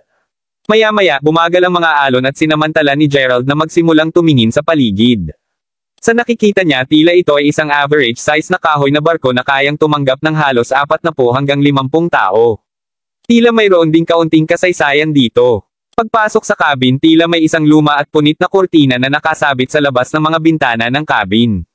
Bilang isang resulta, kahit na maaraw sa labas, ang loob ng cabin ay nanatiling madilim. Matapos tumingin ng paligid ng ilang sandali, sinimulang subukan ni Gerald na maramdaman ang kanyang paligid. Ang puwersa na naramdaman niya na nakapalibot sa barko ng mas maaga ay wala nang makita. Tuldok-tuldok. Ito ay kakaiba, upang masabi lang. Sa pamamagitan nito, dahan-daang iginuhit ni Gerald ang mga kurtina bago lumusot sa loob ng cabin. Sa mga paghati na pinaghihiwalay ang mga silid sa loob ng cabin, ang pasilyo sa gitna ay humantong sa maliit na mga silid ng panauhing bisita sa magkabilang panig nito. Bigla, maririnig ang mahinang tunog ng yabag ng paa na nagmula sa control cabin na matatagpuan sa ibabang antas ng mga barko. May naglalakad sa taas. Sa pag-iisip, tumayo si Gerald na walang galaw, nakatingin sa paligid hanggang sa nakita niya kung sino ang umaakyat sa hagdan. Pinagmasdan ni Gerald ang isang matandang buhok na matandang babae na may baluktot na postura na dahan-daang umikot sa kanyang katawan habang paakyat sa mga hagdan. Maliban sa katotohanan ang kanyang damit ay luma at punit at ang buhok ay partikular na magulo, ang pinakakatukoy ng tampok ng babae ay ang maraming mga galos na tumatakip sa kanyang mukha. Sa madilim na lugar, hindi mapigilan ni Gerald na aminin na tila siya ay tulad ng multo. Anuman, gumawa siya ng pagkusa sa pagtatanong, "Magandang araw, madam. Maaari ba kong malaman ang iyong pangalan?" "Patay, Annie," sagot ng babae na may banayad ng ngiti. Sa kabila ng kanyang kilos na magiliw, natagpuan ni Gerald ang kanyang sarili na medyo lumalakas ang kaba. Pagkatapos ng lahat, ang sinumang ngumiti ng ganyang puno ng peklat na mukha ay tiyak na makakalikha ng kaunting damdamin ng pagkabagabag sa mga nakakita dito. "Halika ulit. Sinabi mo na ang pangalan mo ay Dead Annie, madam?" Tinanong si Gerald para sa kumpirmasyon. "Patay, Annie. 2 bulaklak ang namumulaklak at ang bawat talulot ay kumakatawan sa isang mundo." Sagot ng matandang babae sa medyo misteryosong pamamaraan. Natagpuan ni Gerald ang kanyang sarili na nakataas ang isang bahagyang kilay nang marinig niya ang pag-uusap tungkol sa ilang mahiwagang halaman. Isang bulaklak na namulaklak lamang ng 2 talulot. Bakit parang pamilyar iyon? Sa pag-iisip tungkol dito, alam niyang nakatagpo siya ng ganoong halaman dati. Pagkatapos ng lahat, ang mga likas na bulaklak na may 2 talulot lamang ay bihira, kaya tiyak na maaalala niya kung nakakita siya dati. Ngunit saan? Mas tumitig si Gerald sa babae, mas masamang pakiramdam niya. Sa sandaling iyon, narinig niya ang sumisigaw, "Sir! Narito ka! Paglingon ko upang tignan, nakita ni Gerald na kapwa sumakay din sa barko sina Chester at Yumi. Bakit pareho kayong nagpunta dito? Tanong ni Gerald. Kaya, dahil medyo matagal ka nang nawala at wala kaming naririnig mula sa iyo, medyo nag-alala kami. Sagot ni Chester habang siya at si Yumi ay agad na nagsimulang mag-scan ng matandang babae, na ngayon ay nakatingin sa dulo ng pasilyo mula ulo hanggang paa. Habang si Chester ay agad na nagpakawala ng noo, sinimulan ni Yumi ang paglinis ng kanyang buhok, kahit na masasabi ni Gerald na ang kanyang paghinga ay lumakas ng bahagya. Walang dapat ikabahala. Sa ngayon, bumalik ka muna. Utos ni Gerald. Dahil hindi pa nakikita ni Gerald ang sobrang kakaibang matandang babae, nag-alala siya na ang kapwa Yumi at Chester ay mapunta sa panganib kung manatili pa sila rito ng mas matagal.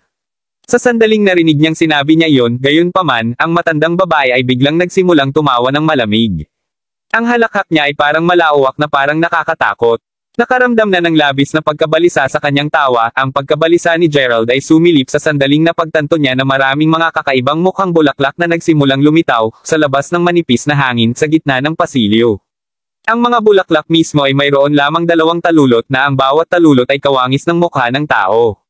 Sa sandaling iyon ang maalala ni Gerald kung saan niya nakita ang mga ganoong bulaklak dati.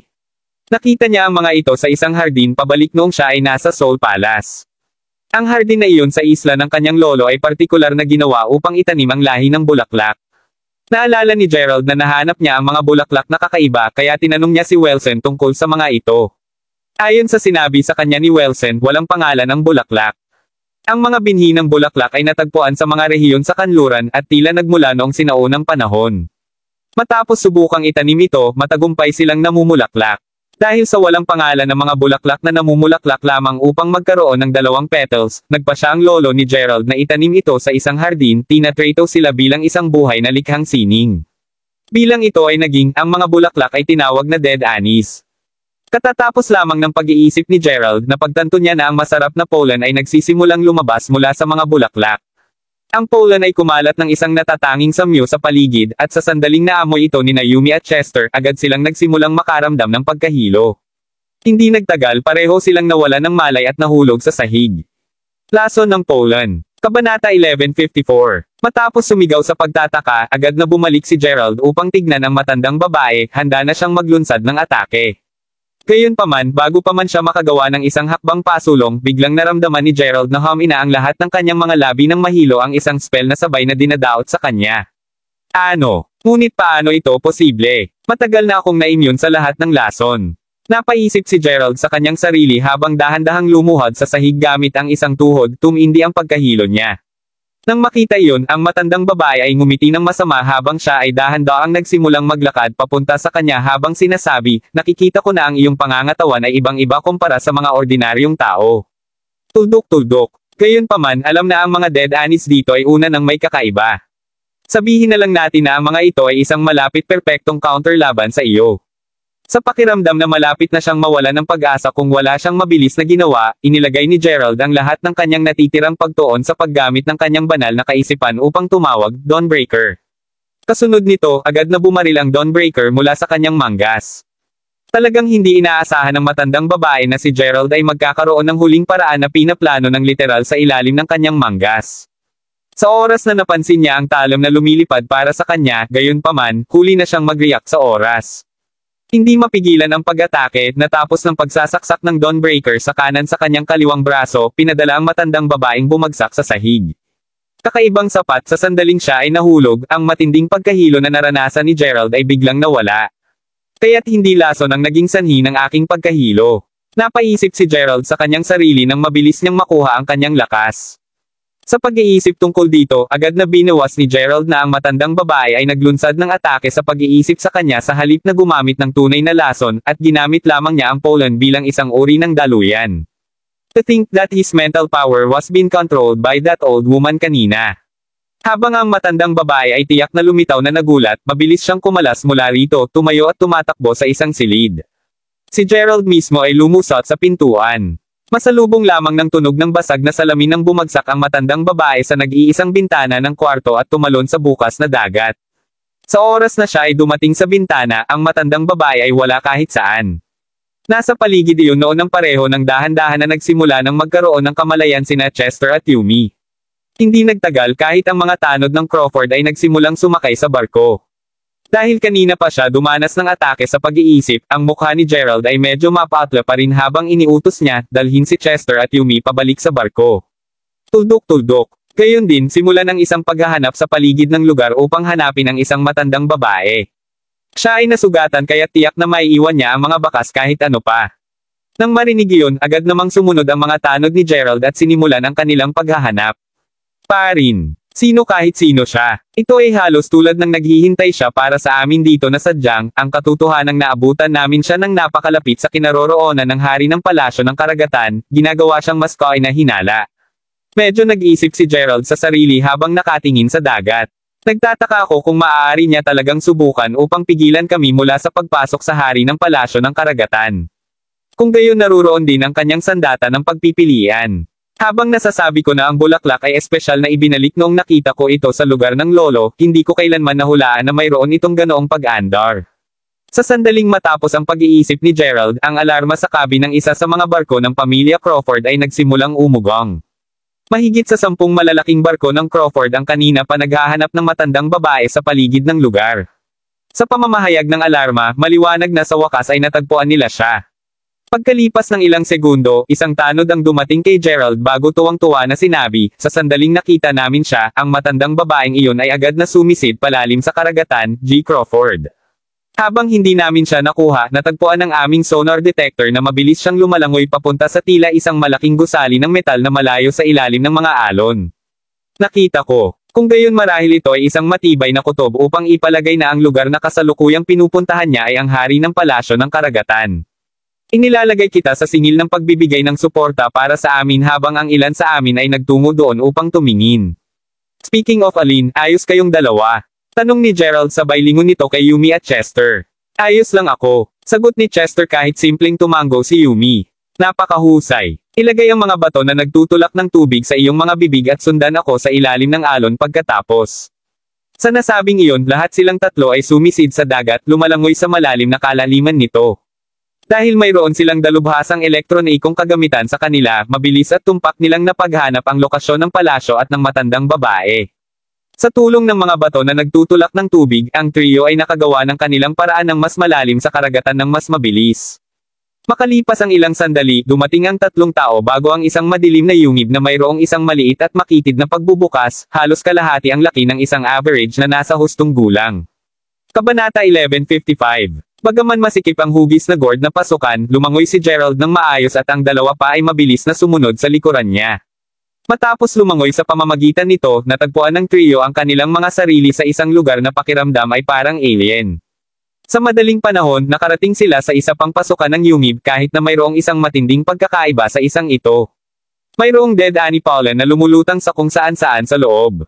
Takpan ang iyong mga butas ng ilong at manatiling nakatuon. Utos ni Gerald habang nakatingin sa dashboard ng tracking device. Habang ang matandang babae ay wala saan man makikita dito, huli siyang nakita sa kinaroroonan nila ngayon. Walang alinlangan siya sa loob. Gaano kahusay ang tuso sa kanya. Kung siya ay naging mas maingat, kung gayon tiyak na mahulog siya diretso sa kanyang bitag.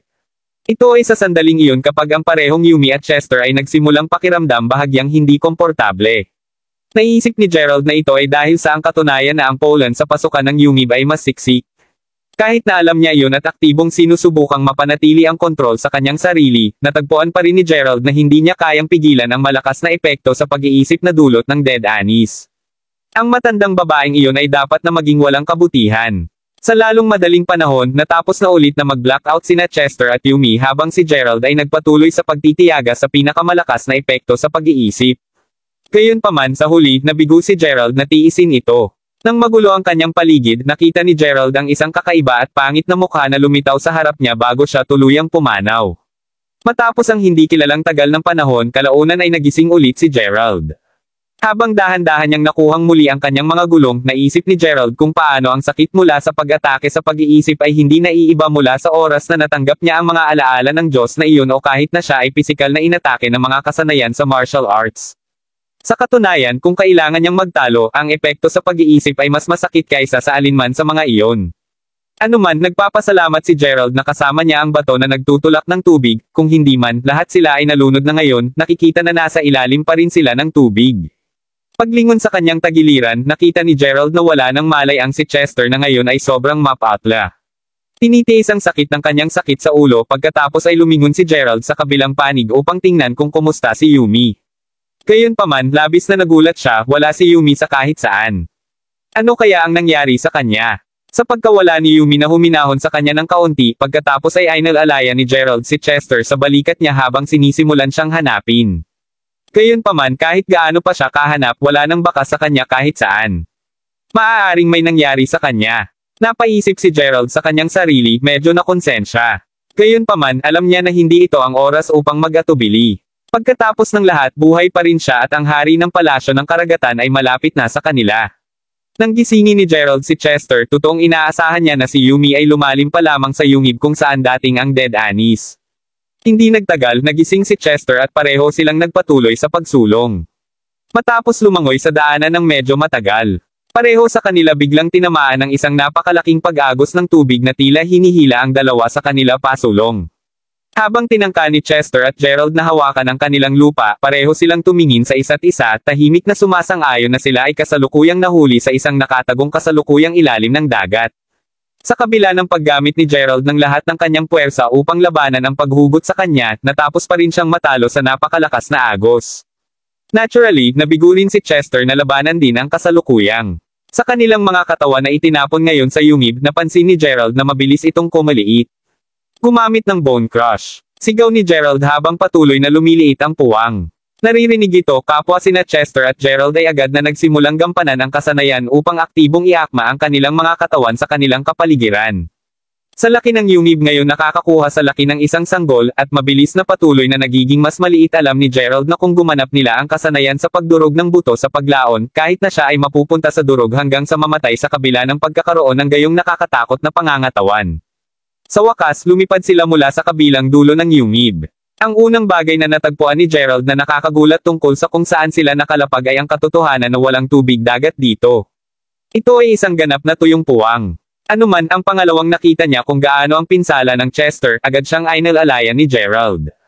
Humihingi ako ng paumanhin para sa napakawalang silbi, Ginoo. Kabanata 11:56. Tinitingnan kung gaano mahina ang paghingi ng tawad ni Chester, pagkatapos ay dahan-daang tinapik siya ng balikat bago sinabi, mabuti lang. Pagkatapos ng lahat, mukhang tuluyan na kaming nakarating sa hari ng palasyo ng karagatan. Tuldok-tuldok panipi. Matapos sabihin niyon, tumahimik sandali si Gerald, lubos na natigilan sa tinitingnan niya ngayon. Hindi marinig ang anumang bagay mula kay Gerald ng ilang sandali, pagkatapos ay tumingin din si Chester. Nanlaki ang kanyang mga mata sa sandaling ginawa niya, at nakita niyang nakanganga ang kanyang bibig habang nakatingin sa sobrang kamanghamanghang mukhang palasyo na nakahiga sa harap nila. Ang palasyo ay mukhang angkop sa isang dragon, at sa gitna ng istruktura ay isang napakalaking mataas na platform. Gayunpaman, kung ano ang pinaka-stupefied Gerald ay ang katunayan na ang pag-hover tungkol sa 20 talampakan sa itaas ng platform ay isang kabaong kristal. Ito ay isa pang walang hanggang kabaong. Napaisip si Gerald sa sarili sa kanyang pagkalito. Kaya't totoong-totoo ito. Ang babaeng nakaputi ay tunay na nalibing sa loob ng isang walang hanggang kabaong dito matapos na mahiwalay sa Diyos. Gayunpaman, hindi mapigilan ni Gerald na magtaka kung bakit ang matandang pulubi ay sadyang inilagay ang mga ito sa napakalayo sa isa't isa. Tuldok-tuldok. Ano kaya ang balak ng matanda sa pamamagitan ng hindi pinayagang magkita ang dalawa para sa buong kawalang hanggan? Habang si Gerald ay nasa malalim na pag-iisip, nakita ng sulok ng kanyang mata si Chester na nakaturo sa mga nakapalibot na mural nang sinabi niya, may mga mural sa buong lugar, Ginoo. Tuldok-tuldok. Parang inilalarawan nila ang lahat ng nangyari na sa huli ay humantong sa lahat ng ito, matapos ang muling pagsulyap sa babaeng walang hanggang kabaong ng puti, lumingon si Gerald upang tingnan ang mga mural kasama si Chester. Katulad ng palasyo sa ilalim ng lupa sa disyerto, ang lugar na ito ay napuno din ng mga mural. Pag-sketch sa mga imahe, nakumpirma ni Gerald na ang mga mural ay kadalasang nagdedetalye ng kwento ng babaeng nasa libingang puti. Mas partikular, pinag-usapan nila ang tungkol sa proseso ng paglilibing at ang mga pinagmulan ng babaeng nasa bangkay ng puti. Sa madaling salita, karamihan sa mga bagay na nalalaman na ni Gerald. Sa mga mural, gayunpaman, maaaring matagpuan ang mga paminsan-minsang abstract na salita. Si Gerald, para sa isa, ay walang ideya kung ano ang ibig sabihin. Pagkatapos ng lahat, malaki ang pagkakaiba nila sa mga salitang nakita niya sa mga nakaraang mural. Bigla na lang niya narinig ang ungol ni Chester na ham. Cavern language. Paglingon kay Chester, nakita ni Gerald na nakatingin din siya sa ilang mga abstract na salita na naukit sa ibang pader. Cavern language. Tanong ni Gerald habang papunta sa gilid ni Chester. Sa katunayan, Ginoo, kita mo, ang wika ay eksklusibong ginamit ng isang sinaunang tribo na naninirahan sa Yumib. Ang aking pamilya ay mayroong isang koleksyon ng mga rolyo ng balat ng hayop na kabilang sa nasabing mga naninirahan sa Yumib, at pinilit ako ng aking lola na malaman ang kahulugan ng ilan sa kanilang mga salita at tauhan noong ako ay mas bata pa, paliwanag ni Chester. Nakataas ang isang kilay pagkatapos ay sumagot si Gerald, nangangahulugan ba iyon na kaya mong basahin at maunawaan ang wika? Sa madaling sabi, binasura ni Chester ang likod ng kanyang ulo habang sinabi niya. Tuldok-tuldok. Sa karamihan, nararamdaman ko na malalaman ko lang ng kaunti sa kalahati nito. Ang natitira ay halos mapaghulaan. Iyon ay mas mahusay na paraan kaysa sa akin dahil hindi ako makagawa ng mga ulo o buntot nito.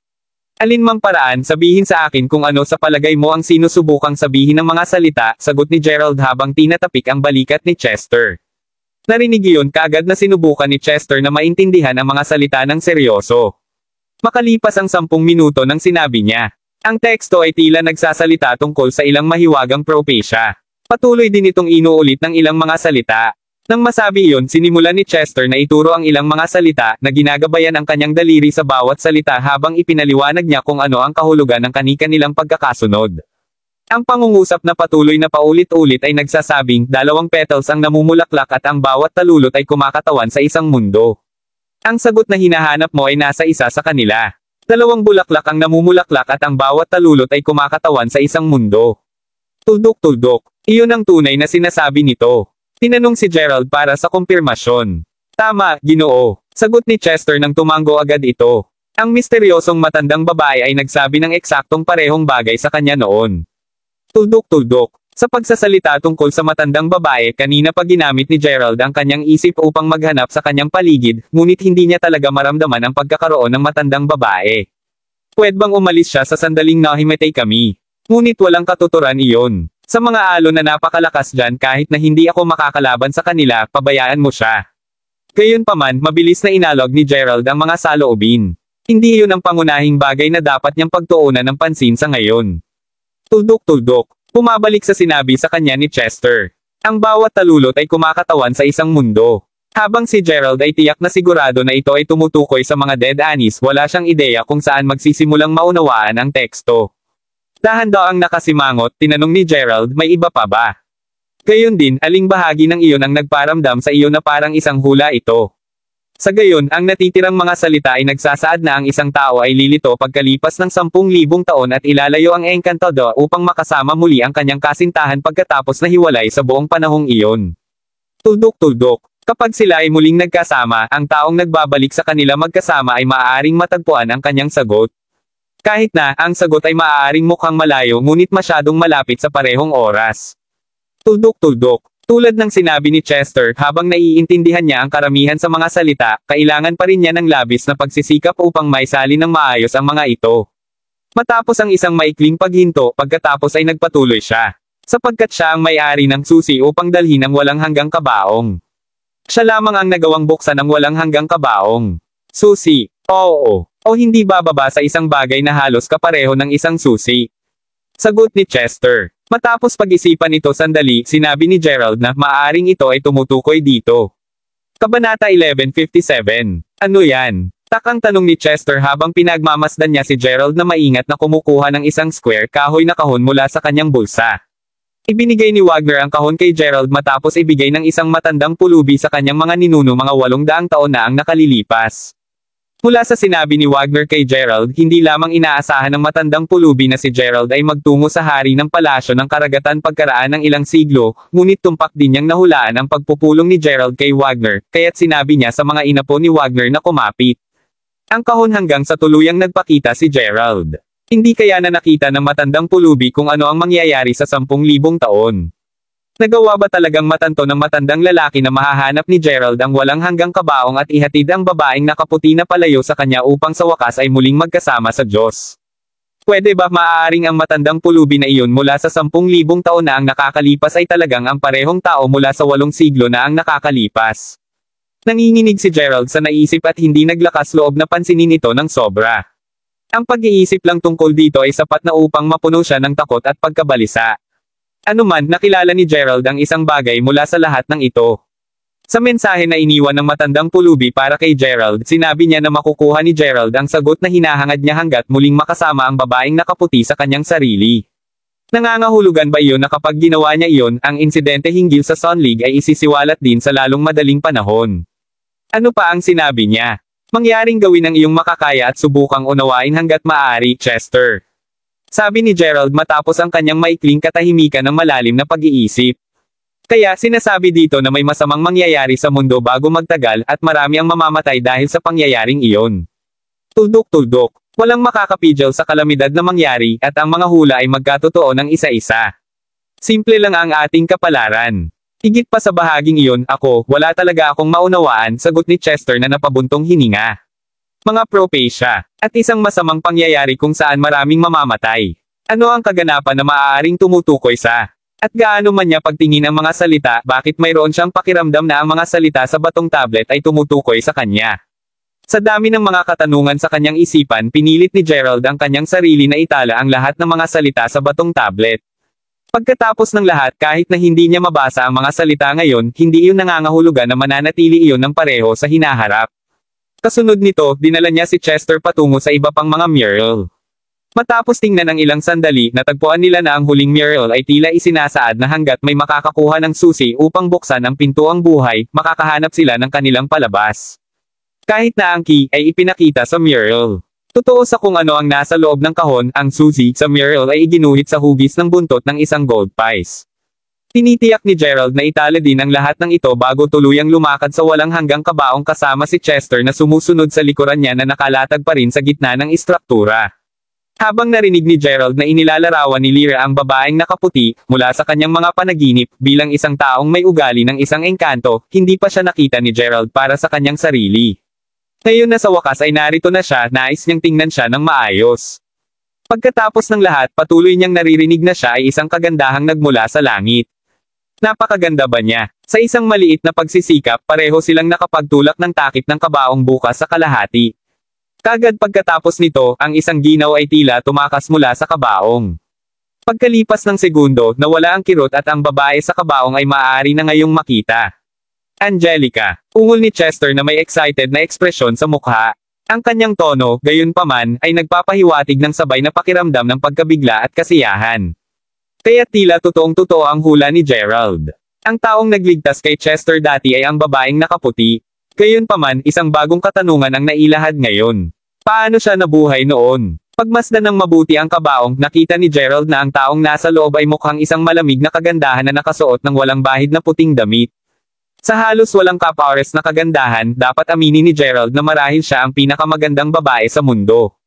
Ano pa sa kabila ng katotohanan siya ay simpleng nakahiga doon ng napayapa kahit papaano ay nagpalabas pa rin siya ng maladiwata na aura. Sa sinabi ni Gerald, tila tinulungan siya ng aura na pagalingin ang anumang mga pagkukulang sa kanya sa sandaling sila ay lumitaw.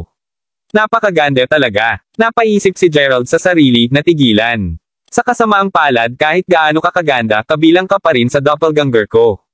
Narito lamang ako dahil nais kong hanapin si Mila at tiyuhin upang sa wakas ay muling magkasama ang aking pamilya, anuman, pagsasama-sama ko muna kayo sa kanya, at kapag natapos ko na ang aking gawain, inaasahan kong kayo ay tulungan mo rin ako kahit na ito lamang ang pinakamaliit na mga pahiwatig, malugod kong tatanggapin ito hanggat ito ay tunay na humahantong sa akin sa kanila. Sabi ni Gerald habang nakatingin sa babaeng nasa loob ng kabaong bago nilaibat ang kanyang tingin.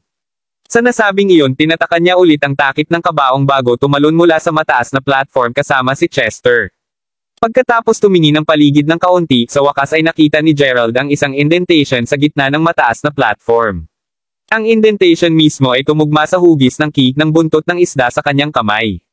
Dapat ay makalabas tayo sa lugar na ito sa sandaling i-slide ko ang susi sa loob. Naisip ni Gerald sa sarili. Nang malapit na sana niyang ijulas ito, gayunpaman, bigla niyang narinig ang sigaw ni Chester, "Es sir. Tignan mo dyan. May isa pang kabaong doon." Paglingon sa madilim na lugar na tinuro ni Chester, hindi nagtagal ay nakita din ito ni Gerald. Nakahiga sa gitna ng madilim na lugar na iyon, ay isang higanteng itim na kabaong na nakatali na may isang bilang ng mga matatag na mukhang tanikala. Ang paraan ng pagtali ng mga tanikala, halos para silang aktibong pumipigil sa isang bagay mula sa pagtakas. Sa pag-iisip na iyan talagang hindi nakapagtataka kung bakit si Chester ay hindi nagalit dito. Gaano kaiba? Bakit hindi ipinakita ng mga mural ang pinagmulan ng kabaong ito? Nagtatakang ungol ni Gerald sa sarili. Hindi lamang iyon ang bagay na natagpuan niyang kakaiba sa pagdating dito. Pagkatapos ng lahat, nasaan ang maliit na kabaong na nakabukas mula sa barko? At kahit na mayroon ding isang napakalaking dragon na inilibing dito, wala rin ito sa paningin. Huwag muna tayong mag-abala tungkol doon. Hindi alintana, tumayo ka, Chester. Nararamdaman ko na ang pangalawa sa pagbubukas ng exit, maraming tubig sa dagat ang papasok. Magtutuon ako sa pag-aalaga ng walang hanggang kabaong kaya tandaan na manatiling malapit sa akin, sabi ni Gerald. Nag-iisang layunin lang si Gerald ngayon at iyon ang babaeng nakaputi. Habang hindi pa rin niya lubos na maintindihan ang ilang mga bagay, siya ay labis na pinatuyo upang siyasatin ang anupaman sa bagay na ito kahit sandali lang. Nang makita ang matibay na pagtango ni Chester, inilusad ni Gerald ang fishtail sa lugar. Pagkalipas ng isang segundo, isang gininto ang ilaw ang napalabas. At ang malakas na pag-crash ay sumunod kaagad pagkatapos. Kabanata 1158. Ang buong palasyo ngayon ay malakas na nanginginig at naramdaman na parang ang langit ay malapit nang bumagsak habang ang lupa ay tila handa nang bumukas. Tulad ng lahat ng ito nangyari, ang kristal na kabaong ay dahan-dahang nagsimulang bumaba, suportado ni Gerald sa isang kamay niya. Habang inaasahan ni Gerald na kahit papaano mangyari ito, hindi niya inaasahan na hindi mabubuksan ang gate ng buhay. Sa halip, tila yuminig ito ng marahas. Sa gitna ng kaguluhan kahit na ang mga tanikala na bakal na nakabalot sa higanteng itim na kabaong ay nagsimulang manginig sa lugar. Tuldok-tuldok. Nasa sandaling iyon nang may isang bagay na tunay na kakaibang nangyari. Kapwa nakita nila ang mga tanikala na bakal, tinali ang itim na kabaong na nagsimulang maghiwalay. Sa parehong oras, ang kristal na kabaong ay halos lumitaw na nais nitong lumipad palabas ng lugar na ito. Tulad ng kung ang lahat ay hindi sapat, biglang nagsimulang lumaki ang dead anis sa lahat ng mga nakapaligid na pader. Ito, ang patay na anis muli. Sigaw ni Chester, ngayon ay takot na takot. Hindi nagtagal bago punan ng mga bulaklak ang buong lugar at malapit na ito nang magsimulang umusbong ang maraming pollen. Bilang isang resulta, agad na bumalik ang pagkahilo. Bago pa maisip ng pareho sa kanila kung paano susunod na reaksyon, ang isa sa mga pader ng palasyo ay bumukas, na nagpapadala ng tubig dagat na mabilis na sumugod sa istruktura. Sa kabila ng kanyang buong katawan na nanginginig na sa sobrang sakit, hinawakan pa rin ni Gerald ang walang hanggang kabaong ng mahigpit na kaya niya. Makalipas ang ilang sandali, ang mga haliging bato sa loob ng palasyo ay nagsimulang gumuho, na nagpapadala ng mga piraso ng mga sirang haligi sa buong lugar. Noon, sumuko na ang mga binti ni Gerald dahil sa mga epekto ng dead anis, at siya ay nakaluhod habang pinagmamasdan si Chester na tinamaan ng isa sa mga chunk ng haligi, Sir. Sigaw ng nasugatan na si Chester habang nagsisimulang gumapang upang suportahan si Gerald. Gayunpaman, isang napakalaking pagbulwak ng tubig dagat ang pumihil sa kanya na maging malapit. Habang pinuno ng tubig ng dagat ang buong palasyo, natagpuan ni Gerald ang kanyang sarili na dahan-dahan na umitim. Ang dead anis ay nakuha na sa kanya at hindi na niya matiis ang lahat ng sakit. Mga segundo bago siya tuluyang walang malay, muling napansin ng malaking itim na kabaong. Sa puntong ito, ang lahat ng mga tanikala nito ay nasira na at ang takip ng kabaong ay nakabukas na ngayon. Kasunod nito, isang itim at siksik na ilaw ang bumaril dito. Samantala, gabi na sa itaas ng dagat at naghihintay pa rin ang fleet ng pamilya Crawford para bumalik si Gerald. Habang ang karagatan ay naging medyo kalmado dati, ang mga barko ay agad na nagsimulang bumulwak at pababa sa halip mapanganib habang ang mga alon ng karagatan ay naging ligaw at ang kulog at ang kidlat ay nagsimulang bumagsak at magwasak kahit saan. Sa pagdaragdag ng biglaang malalakas na bayari na wala pa ilang segundo lamang ang nakakalipas, ang lahat ng mga barko ay talagang nasa peligro na mabaligtad. Ito ay halos tulad ng isang tsunami ay nalalapit na.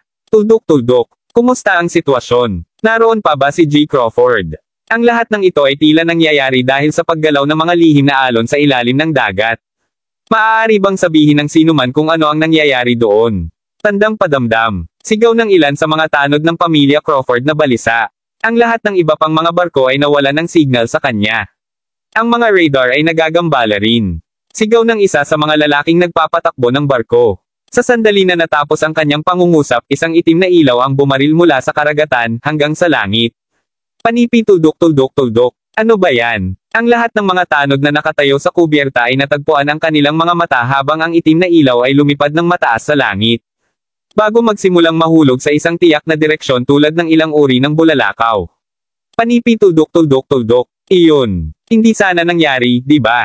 Tinanong ang isa sa mga gwardya na tuluyan ng natataranta. Nakita natin lahat. Hindi lang imahinasyon mo ito. Hawakan mo. Lahat, mabilis. May signal na naman. Nakakonekta ulit kami kay G. Crawford. Sigaw ng isa pang bantay na tuwang-tuwa. Habang lumalakas ang lakas ng dagat, ang walang malay na si Gerald ay lumutang lamang sa dagat na may walang hanggang kabaong na nakabalot ng mahigpit sa kanyang mga braso. Habang ang kanyang isipan ay matagal nang nawala sa blanko dahil sa sobrang sakit at hindi na niya kontrolado ang kanyang katawan, ang kanyang handgering kumapit sa walang hanggang kabaong ay nagpatuloy higit sa lahat, sa susunod na muling pagdilat ng kanyang mga mata, nalaman ni Gerald na nakahiga siya sa kama.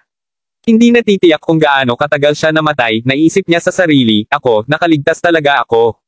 Gerald, ikaw, sa wakas gising ka na. Sigaw ng isang boses mula mismo sa tabi niya. Paglingon nito sa kanyang tabi, nakita ni Gerald na si Jasmine ang sumigaw. Lumilitaw na naghihintay siya sa tabi niya sa buong oras na ito, at ang katotohanang gising na siya sa wakas ay napakagandang balita sa kanya na hindi niya mapigilan ang kanyang luha. Hindi nagtagal sina Lord Fenderson, Joshua, at maraming iba pang mga bantog na tanod ay sumugod din habang sumisigaw, gising ka na pala, G. Crawford. Pagtingin sa kanila, tinanong ni Gerald, gaano katagal ako walang malay? Halos 1 buwan at kalahati ka nang walang malay. Sagot ng isa sa nag-aalala na bodyguards. Ano? 1 buwan at kalahati? Tandang padamdam. Sa totoo lang, hawakan mo, nasaan ang walang hanggang kabaong? Bulalas ni Gerald, nanlaki ang mga mata sa gulat. Narinig ang kanyang katanungan, sinabi ng tanod pagkatapos ay mabilis na sinabi, sa gayon, pinaplano namin na sabihin sa iyo ang tungkol dito sa lalong madaling gising mo. Kita mo, habang totoo na napabalik mo ito. Sa totoo lang, mas madaling ipaliwanag kung titingnan mo ang sitwasyon mismo. Panipi. Kabanata 1159. Habang pinapakinggan ni Gerald ang sasabihin ng kanyang mga tanod, sabay-sabay din siyang nag-iisip ng iba pa. Ang katotohanang wala na siyang malay sa loob ng 1 buong buwan at kalahati ay nangangahulugang ang dead anise ay mas malakas kaysa sa una niyang inaasahan. Ganap na naiiba mula sa mga pag-atake mula sa makapangyarihang mga tao tulad ni Christopher, ang dead anise ay ginamit bilang isang daluyan upang magdala ng malaking pinsala sa pag-iisip sa iba. Napagtanto nito sa kanya na sa kabila ng pagsasanay ng kanyang pangangatawan sa isang napakalakas na estado, ang kanyang lakas sa kaisipan ay malayo pa rin sa paghabol sa mga kakayahan ng kanyang katawan. Upang isipin na siya ay halos namatay dahil sa lahat ng mga pinsala na dinanas niya mula sa dead anise. Anuman, malinaw na naalala ni Gerald ang pagsaksi ng ilang segundo bago siya nahimatay noong siya ay nasa haripan ng palasyo ng karagatan. Habang siya ay nakakapit sa walang hanggang kabaong noon, ang talukap ng malaki, itim na kabaong ay nakabukas at kasunod nito, isang itim na ilaw ang bumaril dito. Anuman ang kaso, sigurado siyang dinala niya ang walang hanggang kabaong. Ngunit bakit ang kanyang mga bantay ay kumikilos pa rin tulad ng isang bagay na hindi tama? Bumangon mula sa kama, tumungo si Gerald sa silid sa likuran na kasalukuyang binabantayan ng mga tanod. Sa sandaling pagbukas niya ng pinto, sinalubong kaagad si Gerald nang makita ang walang hanggang kabaong sa gitna mismo ng silid. Paglipat papunta dito, dahan-daang isinalid ni Gerald ang takip. Basta malaman na wala itong laman. Nawawala ang babaeng nakaputi. Nang makita na napagtanto na ngayon ni Gerald kung ano ang problema, ang parehong bantay mula kanina ay lumapit sa kanya bago sinabi, kita mo, G. Crawford, matapos matagumpay na mailabas ka sa tubig pareho at walang hanggang kabaong, dinala namin ang pareho nang bumalik ka dito. Sa oras na iyon, sigurado kaming lahat na ang mga nilalaman ng kabaong ay nanatili sa loob. At tama kami. Gayunpaman, ito ay humigit kumulang 1 linggo na ang nakararaan ng isang insidente ang naganap. Kahit na nasa kabaong pa siya noong nakaraang gabi, ang susunod na alam namin, na wala na siya, at ang kabaong lamang ang naiwan. Sa kabila ng hindi maisip na tunog nito, ito ang totoo. Chime kay Lord Fenderson. Mayroong isang dahilan kung bakit nandito pa rin si Lord Fenderson. Pagkatapos bumalik sa Hollymark City, lahat ay naging maayos. Gayunpaman, sa kanyang pagbabalik sa Salford Province, biglang hiningi ng mga bodyguard ni Gerald si Joshua, na sinasabing si G. Crawford ay nasugatan at kasalukuyang nasa comatose state. Dahil nandyan pa rin sila, sumang-ayon silang magtungo sa Mount Home Island upang bisitahin ang walang malay na lalaki. Anuman, sa kabila ng katotohanang si Lord Fenderson ay halos 100 taon na sa ngayon, lahat ng nangyayari ay medyo mahirap pa rin sa kanya upang maniwala. Si Gerald mismo ay pantay na nagulat.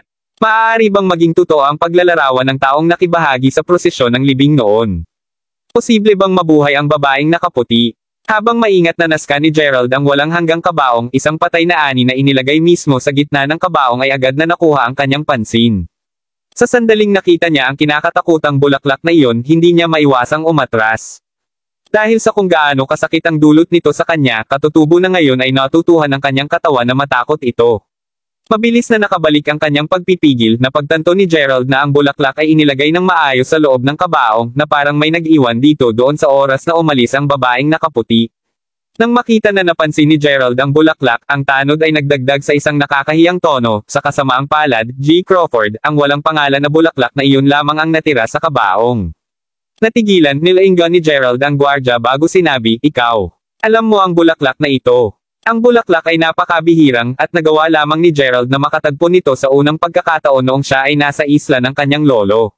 Sa kabila ng kagandahan nito, itinuring lamang ito ni Gerald na isang simpleng bulaklak noon kaya't hindi niya talaga ito binigyang pansin. Gayunpaman, nagulat ito ngayon kay Gerald dahil ang isang random na tanod mula sa kanyang pamilya, na hindi man kabilang sa Soul Palace ay talagang may alam tungkol sa bulaklak. Oh, sa gayon si Lord Fenderson ang nagbigay sa akin ng mga detalye. Pagkatapos ay ipinapalagay ko na nakita mo ang bulaklak na ito dati, Lord Fenderson. Tanong ni Gerald sabay lingon nito kay Bryson. Ngunit syempre ginagawa ko. Nang ako ay mas bata pa sa edad na 20, nagkaroon ako ng magandang relasyon sa iyong lolo. Sa taong iyon, ang iyong lolo at ako ay mga kasama pa rin, alinmang paraan, ipinakita niya sa akin ang lahi ng bulaklak na ito noon at inaangkin na pagmamayari lamang ng iyong pamilya. Nang tanungin ko siya kung ano ang pangalan nito, gayunpaman, simpleng sinabi niya na ito ay isang walang pangalan na bulaklak. Pagkatapos ay idinagdag niya na ito ay isang kakaiba at mahiwaga na bulaklak na dating isang totem na bulaklak na pagmamayari ng ilang mahiwagang bansa sa loob ng mga rehiyon sa kanluranin, paliwanag ni Bryson. Kaya kung ano ang sinasabi mo ay hindi lamang ang aking lolo ang may ganitong uri ng bulaklak kasama siya noon, ngunit alam din niya na misteryoso ito. Tanong ni Gerald na nabigla sa bigla ang paghahayag. Kabanata 1160. Pagkatapos ng lahat ng huli niyang tanungin si Wilson tungkol sa bulaklak noong siya ay nasa isla pa, sinabi ni Wilson kay Gerald na matapos may taguyod ng kanyang lolo ang palasyo ng kaluluwa, nagpunta siya sa Western Regions. Habang naglalakbay siya sa hilagang kanluran, maliwanag na natagpuan niya ang mga binhi sa bulaklak na iyon ang hindi sinasadya. Kahit na mayroon siyang isang buong hardin nito, itinanam lamang niya ang mga ito para sa kanilang kagandahan. Sa madaling salita, sinabi kay Gerald na hindi alam ng kanyang lolo ang tungkol sa mahiwagang katangian ng bulaklak.